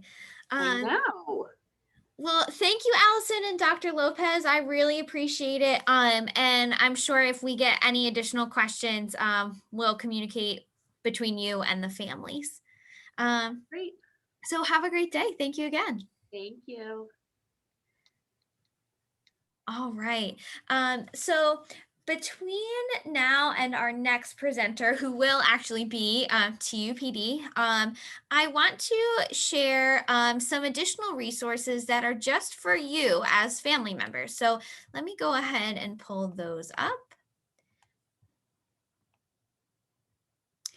All right. So first of all, I want to point to our family newsletter. And so our family newsletter is called TU for Families.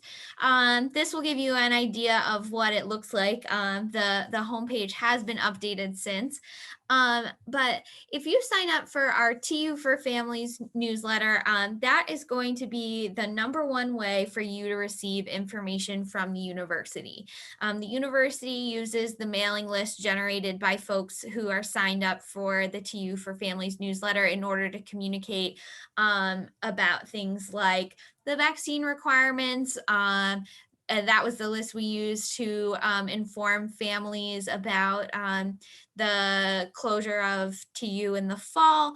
And so you definitely want to make yourself a TU for Families account. I will say, I do want to remind you that your student does receive all the information that they need to be successful at Towson, but if you want to be receiving some information as well, making your TU for Families account is vital. And so I'm going to put into the chat the website to make that account. The cool thing about this this service for you is that when you log in, it looks exactly like what's on the screen or very similar to what's on the screen. However, you also have the opportunity to receive an email digest of everything that's been posted to TU for Families, and you can receive that digest however frequently you'd like.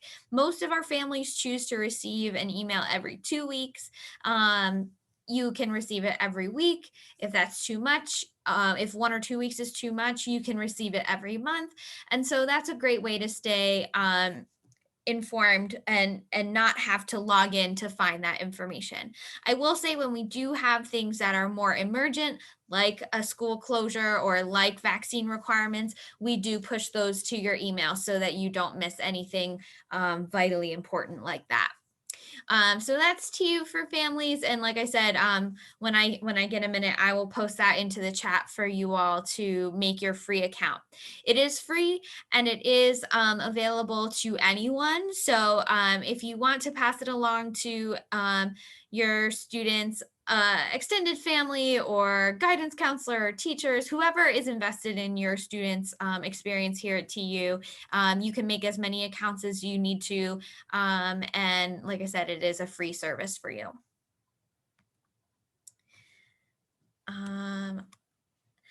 The next family service that I want to highlight is the Family Network. And so our Family Network is a membership-based organization. It does have a membership fee of $50. And that fee goes to both providing programs and resources like the TU for Families newsletter to our families. And then it also helps support the Student Emergency and Food Insecurity Fund. And so we are very proud that we annually are able to donate $1,000 to that Student Emergency and Food Insecurity Fund from the funds that we raise through Family Network memberships. The Towson Family Network also has some perks that come with it. We have recently started mailing out the annual family calendar. So if you join the Family Network, you will receive a family calendar. You all should receive one this year as first-year families. You always get it your first year, but you'll continue to receive it if you sign up for Family Network membership. And then your student also has the opportunity to apply for 3 annual scholarships if you join the Family Network. So in order to be eligible, they have to be related to a member of the Family Network or be associated, not necessarily related, but be associated with a member of the Family Network. Then they can apply for those annual scholarships, which typically total around $1,000. So there are definitely some perks, but first and foremost, supporting your fellow family members and students is what I'd love to highlight. The other family event that I want to make sure that you know about is Family Weekend. This year we plan for Family Weekend to be held October 8th through 10th in 2021. And we hope to see you here on campus. We're really excited that we are able to invite you to campus this year. While some events might have to be slightly modified, we're thrilled to move out of a virtual space like we were last year. So Family Network members typically receive discounts to the Crab Feast. So that's another reason for you to join that Family Network. And then some of our typical Family Weekend events include a football game, a Crab Feast. We believe that we are the largest collegiate Crab Feast in the state of Maryland. We do have an on-campus planetarium, and we often offer some showings in the planetarium. And then we typically highlight our honors college students. They have a poster presentation fair and have a breakfast if your student is affiliated with the honors college. That's certainly not all the events that will be promoted during Family Weekend, but just to give you a sense of some of our major highlights. So I will open it up for questions about any of those. The Family Network, the Family TU for Families newsletter, and then Family Weekend.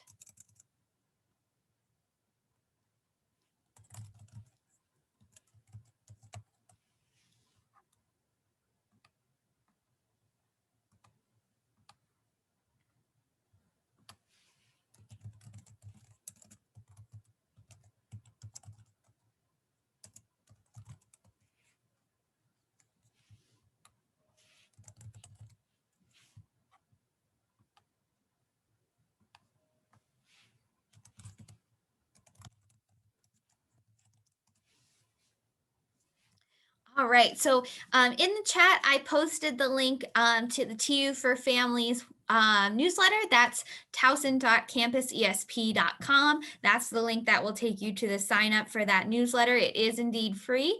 And then the general website for families is towson.edu/families. That is a great place to start if you are looking for family resources. It will link you to the webpage to join the family network. It will link you to that Campus ESP website as well. And then I'm going to go ahead and share my screen so you can see the webpage. So this is our towson.edu/families website. And I just want to point out that it has that TU for Families sign up. Summer orientation. You're here in this June 14th session. If you did have additional questions for any of our folks that you've heard from today, you do have the opportunity to join additional topical sessions if you wanted to over here on this side. But I will also post the recording from today right here on this website as well if you want to revisit something that was discussed earlier. You do have the opportunity, if you haven't already, to go through our pre-orientation module. It covers a lot of the same topics that you're hearing about today. And then the other thing that I want to point out is this Conversations for the Car Ride Home document. Now, while I realize you're not on campus with us to be driving home from orientation, the intent of this Conversations for the Car Ride Home document is that after orientation is a great time for you to have discussions with your student about what your expectations are and how they will handle certain collegiate issues. And so, like we said earlier this morning, understanding how what your expectations are for them is really important for a lot of students. And so that document is just there to help you have those conversations. Like I said, the Towson Family Network is a membership opportunity for you. And so if you follow this link, you will be able to visit our Family Network website and join the family network here. Like I said, it is a $50 membership fee. It is a donation to the institution. And so as long as you enter a $50 donation here, you'll be a member of the family network, and your student will be eligible for those scholarships, and you'll be eligible for some of those perks. I'll stop sharing here.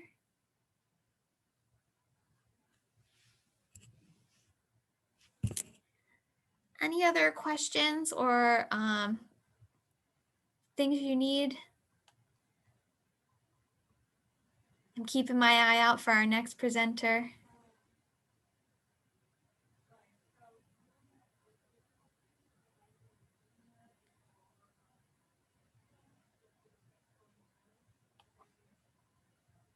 All right, very good. Well, I do see that one of our students here at TU has joined us. So Grace, I don't know if you're able to say a quick hello, introduce yourself. Oh yeah, there you are. Thank you. Yeah, hi everyone. My name is Grace. I'm a rising senior nursing major here at Towson, and I'm the student director for families. So this is my third summer working orientation. Thanks, Grace. And so these folks have heard from the bursar's office, from the health center, from housing and residence life. What advice would you give? What just general advice would you give for the families of a Towson student? I guess just kind of like find whatever works best for you and your student. So I know, like, for me and my mom, like, I call her like every day, and like sometimes she's like, "Hey Grace, like, you don't need to call me every time you walk to class, or to tell me every time you got an iced coffee." Whereas I know some of my other friends only call home like once a week. So I would just say kind of like find what works best for you and your student for being able to stay connected with them. I would say definitely check in on them, especially in like the beginning. Knowing about all of the resources Towson has to offer is very helpful, especially if like your student calls you and maybe they're struggling with a class or something and you're able to suggest like the Tutoring and Learning Center or the Writing Center or any of the other academic success programs we have here. So yeah, I would say like knowing the resources is helpful. And then just kind of like keeping open and honest communication with your student. Excellent. I think that's great advice.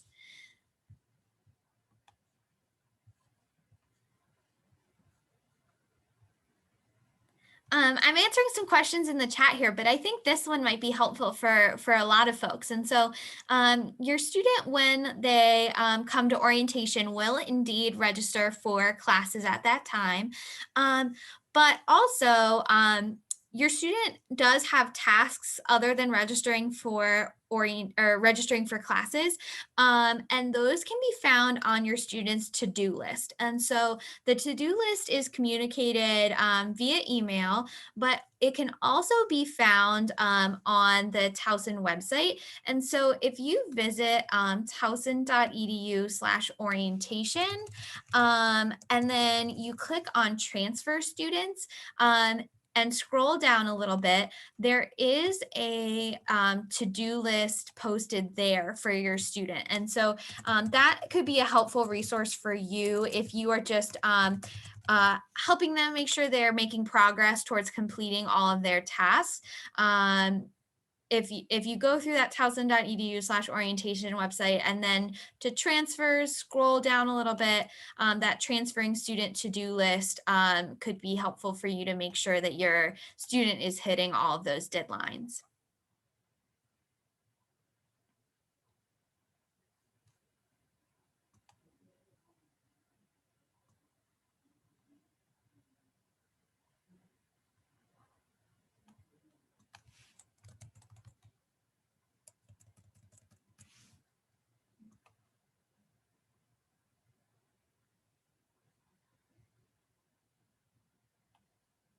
All right. Well, I'm not seeing any more questions for right now. And so our next presenter should be, oh, yes. Do they receive emails too, or do they have to go to the link to see their to-do list? Your student should receive an email. So your student will receive those to-do list emails through admissions, and they should have already started receiving them. In fact, the first task on the to-do list is register for orientation. So we know that they've at least completed one step because you're here and they've registered you for orientation. So yes, your student does get an email about those to-do lists. Well, I will let folks take just a short break. We're almost there. I know it's been a long morning on screen. Our next presenter should be here at 11:25 to talk about the Towson University Police Department. If you have any questions during that time, feel free to put them in the chat and we'll keep working through them.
All right. So unfortunately, our TUPD representative isn't available.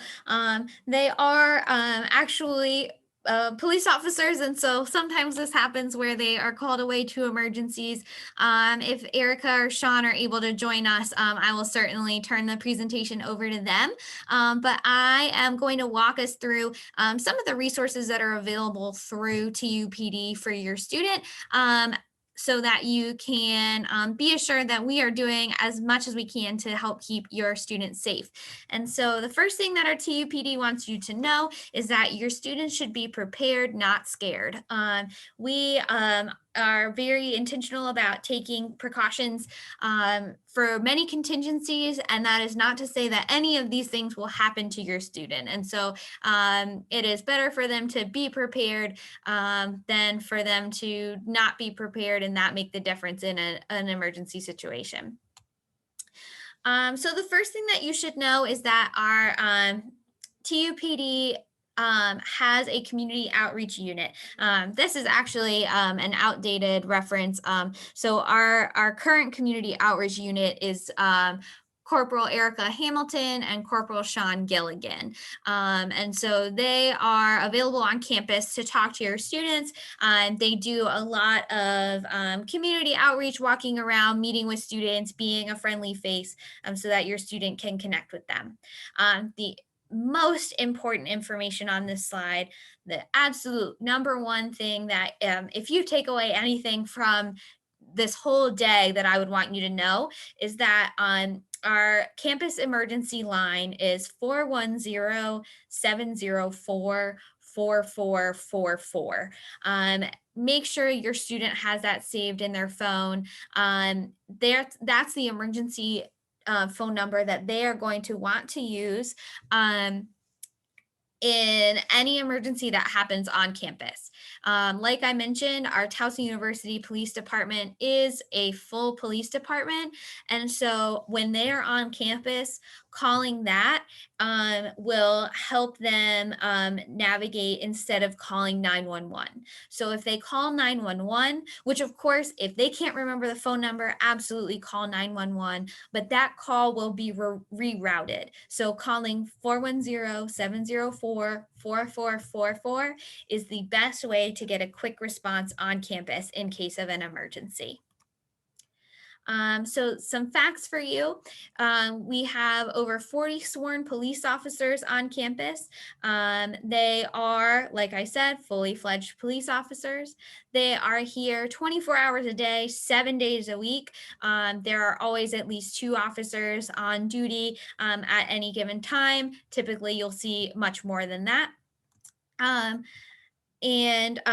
TU is the safest campus on the University of Maryland state system. So our officers and our students do a good job of keeping our community safe. And in recognition of that, TUPD has received the Governor's Award for Crime Prevention for 34 straight years. So hopefully that gives you some reassurance that your student will be relatively safe on campus.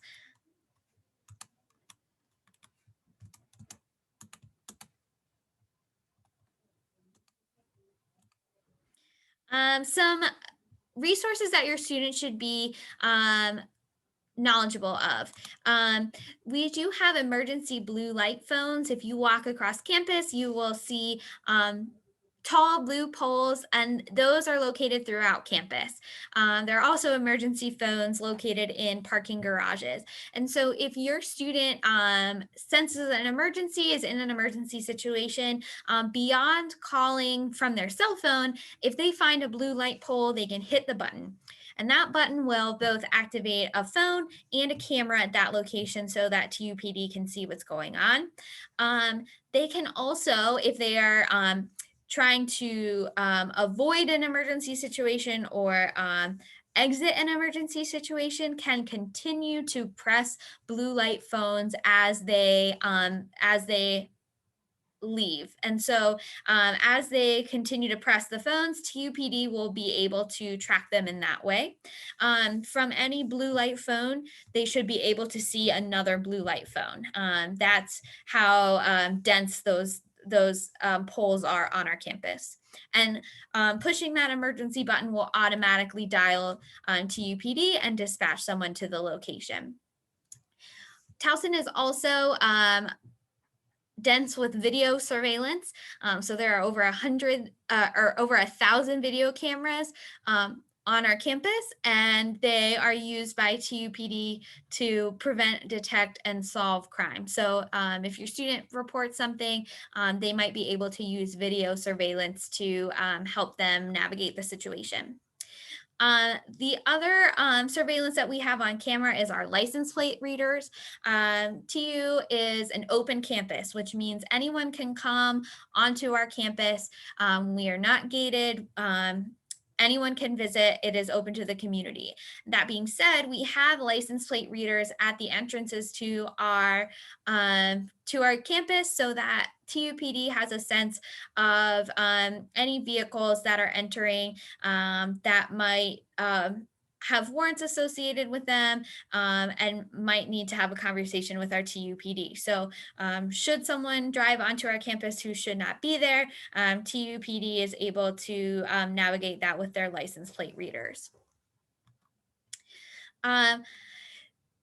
I keep asking for TUPD to change this name, but they do provide an escort service, and that is in our Safe Walk and Safe Ride program. And so if your student is on campus and feels like they would be more safe with someone walking or giving them a ride, they can call the 410-704-SAFE 7233 number, and an officer will be dispatched to either walk them to their next location or to give them a ride. And so that is a great way for students to safely navigate the campus after dark, or just make sure that they feel safe going from location to location. And this is an on-campus service. So our TUPD are not going to drive them off campus, but they will help them safely navigate the campus once they're here.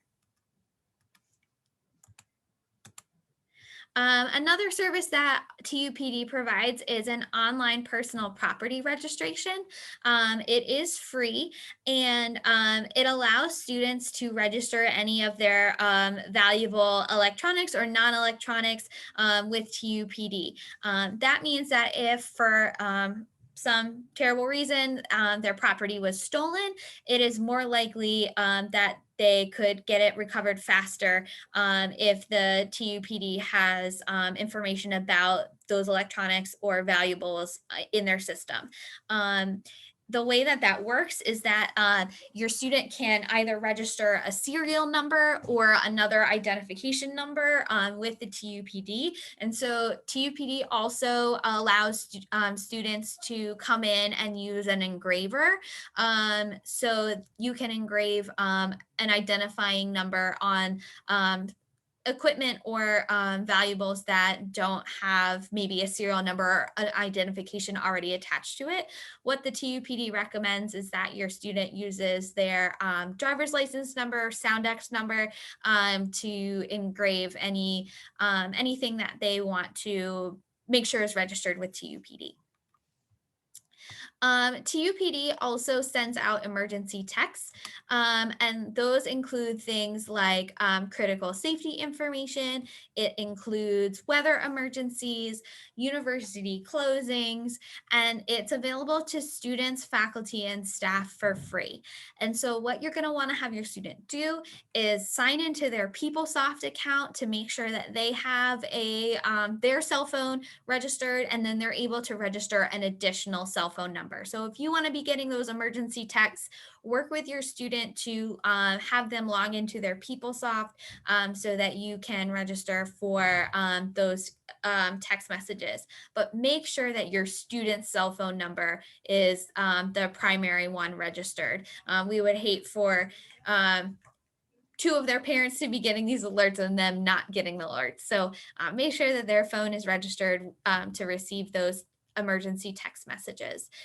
We get them all the time for things like traffic accidents, I would say, is the number one thing I see on my phone. TUPD will let us know if an intersection has a traffic accident and avoid the area, and then we'll get an all clear as well.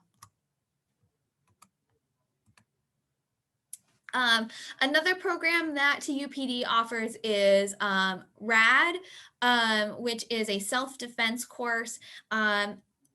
The rape aggression defense class is only offered to women. However, there are self-defense classes offered to anyone of any gender identity through Campus Rec.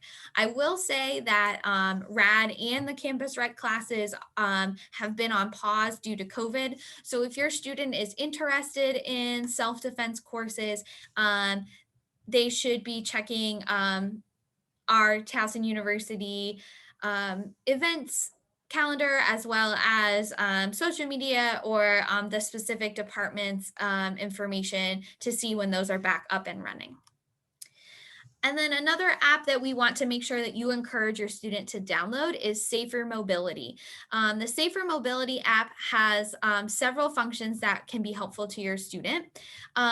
They include that your student can open Safer Mobility and use it as they are walking across campus. So the Safer Mobility app will ask them to place their finger on a button, and then they can walk across campus. And then when they get to their location, they remove their finger, they put in the code, and nothing happens. However, if they were to be in an emergency situation at some point along the walk and they aren't able to put that code in or don't put that code in, then it will automatically alert our TUPD. They can also use Safer Mobility to place a TUPD call themselves.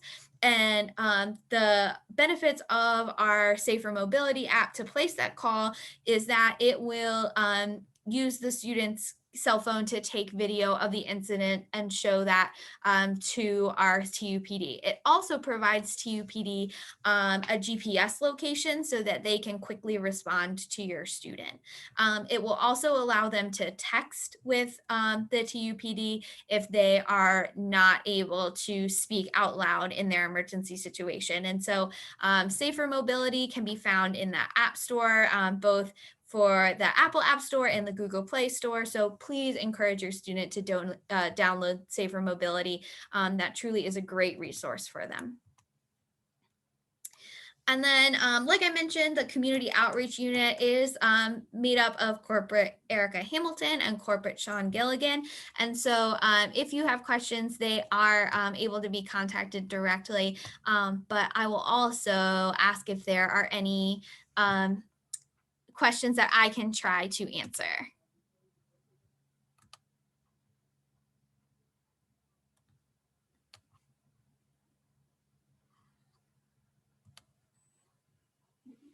It does not look like anything came through on the chat so far.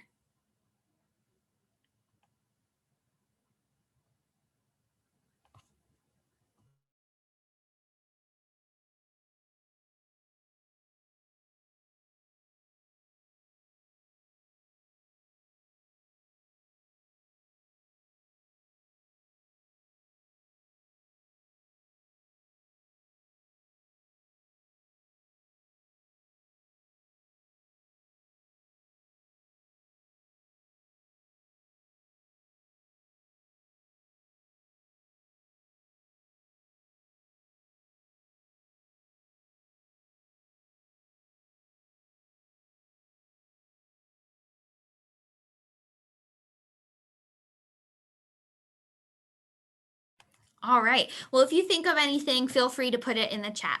The last presentation I have for you today is a short video from some of our campus partners who weren't able to be here and present.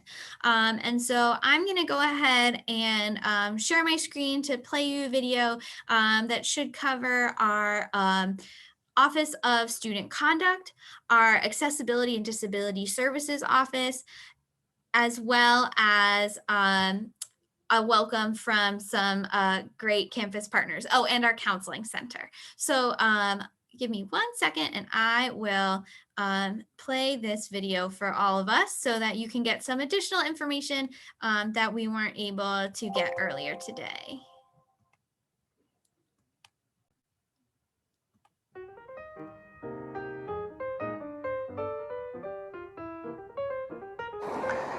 Greetings, Tiger families. I'm Dr. Vernon Hurt, Vice President of Student Affairs here at TU, and I'm so happy to welcome you to your new academic community, Towson University. We're excited to have your student join TU this fall, and today we're here to share information about just a few of the great resources that we have here at TU to help support holistic student success on campus. We offer a wide variety of support services, and today in particular, we're going to share with you more information about our Accessibility and Disability Services Office, our Counseling Center, and the Student Conduct and Civility Education Office. Again, we're so excited to welcome you to Towson University. We know that you are your students' biggest cheerleaders, and we're eager to join you in supporting their success here at Towson University and beyond. We can't wait to welcome you all on campus this fall. So thanks, and go Tigers. Hi, welcome to Family Orientation. I'm Susan Williman, the Director of Accessibility and Disability Services, otherwise known as ADS. Our office facilitates equal access to opportunities for students with disabilities here at Towson University, and we work together with partners around campus to remove disability-related barriers and foster an all-inclusive campus that is welcoming to everyone. We currently have about 2,200 students registered with us. These include students with learning disabilities, ADHD, mental health disabilities, chronic medical disabilities, physical and mobility disabilities, autism, vision and hearing disabilities, and speech and language disabilities. We also work with students who have temporary impairments who might need an accommodation while they're on crutches or something of that nature, such as use of the mobility van. ADS also provides individual accommodations and services to students with disabilities who are registered with our office. Each student has an assigned ADS specialist who works with them throughout their time at Towson. Our specialists help ensure that students are provided with the accommodations and services that they need, and these would include things like testing accommodations, such as extended time on test, reduced distraction testing spaces, and use of the testing center to take their exams. Accommodations related to the classroom would include things like note-taking assistance, text and audio formats, and priority registration. We also offer accommodations for field experiences and internships, and those look a little bit like job accommodations, so that would be examples of things like accessible workstations or accessible places in getting to and from work. We know that families are a very important source of information for students as they make their transition to college. So from an ADS perspective, I have 3 tips for families to help support their son or daughter here at Towson, especially in their first semester. The first is no one knows your student better than you do, for you're the parent. If you haven't already, make sure that your student understands their disability, how it impacts them academically, and how their accommodations mitigate the impact of their disability. College students are treated as adult learners and are expected to communicate directly with their professors about their accommodations and need for them. Your student's ADS specialist is also a source of support in helping the student better understand their need for accommodations and how to talk with their professors. My second tip is to encourage your student to register with ADS earlier rather than later. Some students who have had accommodations in high school decide to start college without using accommodations to see if they can do it without them. Other students may think they won't really need accommodations, and maybe they won't. But these students may realize too late into the semester that they should have used accommodations, and unfortunately, accommodations don't apply retroactively. So my advice is to encourage your student to register with ADS by the start of the fall semester. They can choose not to use accommodations initially, but if they change their minds, arrangements can be made quickly to implement the accommodations needed. My third tip is for parents to encourage your student to use campus resources when they encounter a problem rather than jumping in and trying to solve the problem for them immediately. Take the time to familiarize yourself with the many campus support services and resources available to students so you have this information available if needed. And you can also refer your student to their ADS specialist to help them navigate campus resources and refer them to resources off campus. Thanks for listening, and I wish you and your student a wonderful fall semester. Hi, I'm Allison Peer, Director of Student Conduct and Civility Education. Towson University strives to create a campus community where all students feel welcome and safe to live, learn, and grow. We aim to support students' development of their critical thinking and conflict resolution skills. We also want for Towson students to maintain a positive reputation both on campus and in our local community. The Code of Student Conduct provides the set of community standards that we ask all students to follow while they're here. They apply to all students, all the time, everywhere they are. The Office of Student Conduct and Civility Education addresses behaviors and decisions of students that may be in violation of these policies so that they can develop successful decision-making and critical thinking skills that will benefit them and those around them. Supporting part of Towson University's mission, we aim to develop students who will be positive contributors to their communities well beyond their time in college. Families can support their students by reminding them that their choices and behaviors can have an impact on others as well as themselves. You can also provide valuable support to your student who might be going through the disciplinary process after an incident. While students will always be at the center of the accountability process, we welcome families to support their students through it. If your student is asked to come and meet with a member of our office, please keep the following things in mind. An allegation does not mean that a student has been found in violation of the Code of Student Conduct. As part of the disciplinary process, we genuinely want to hear from your student about their perspective so that we can determine what most likely happened in an incident. We want all students to succeed and will work with your student to determine the best learning mechanism for their success. Your student is also afforded specific due process rights that are outlined in the Code of Student Conduct. We encourage you to help your student understand their rights.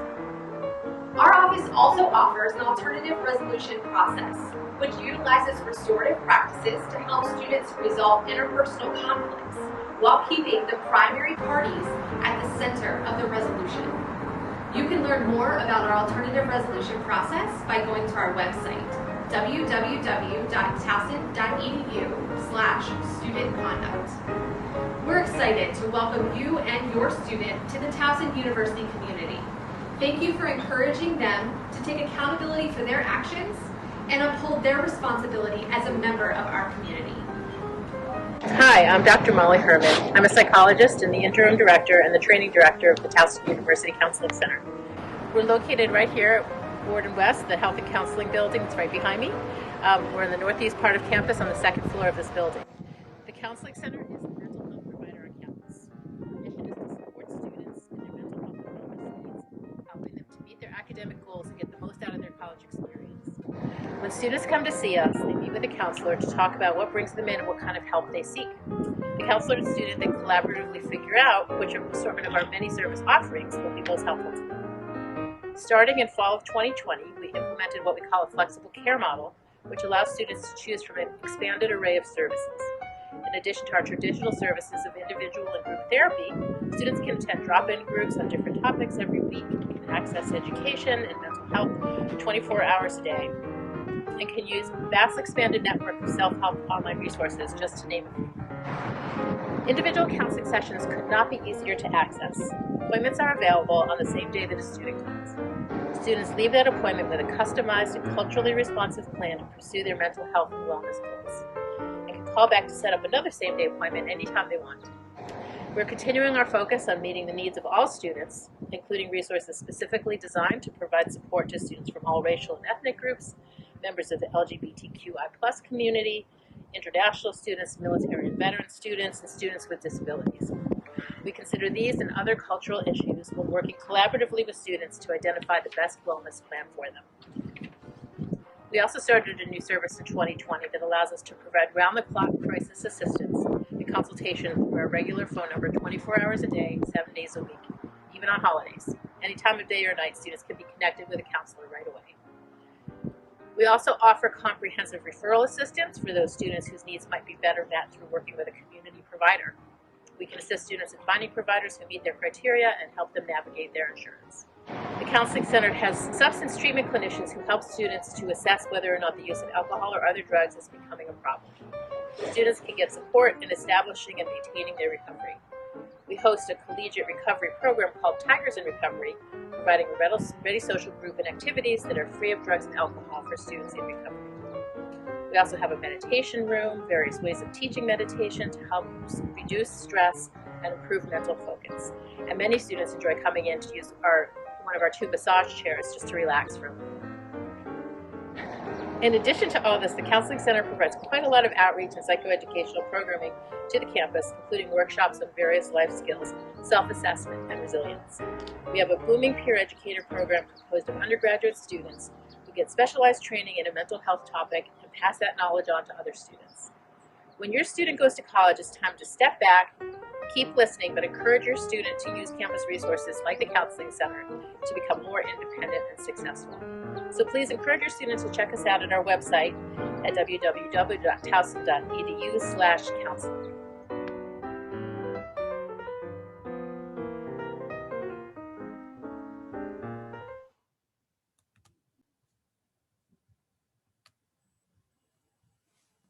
All right, so that wraps up all the content that we have for you today. I want to open the floor for any additional questions that I can try to address.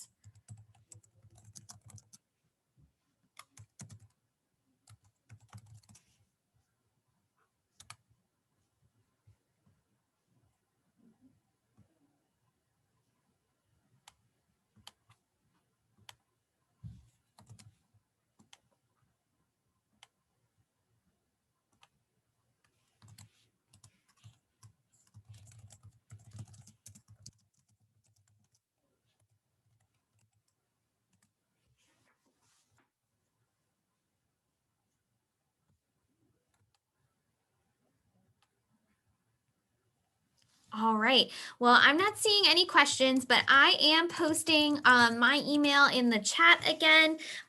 If you've received emails about orientation, it was likely from my email address as well. So feel free to ask any additional questions that you think of. We hope you have a great afternoon. Thank you again for joining us, and we hope to see you soon. Go Tigers!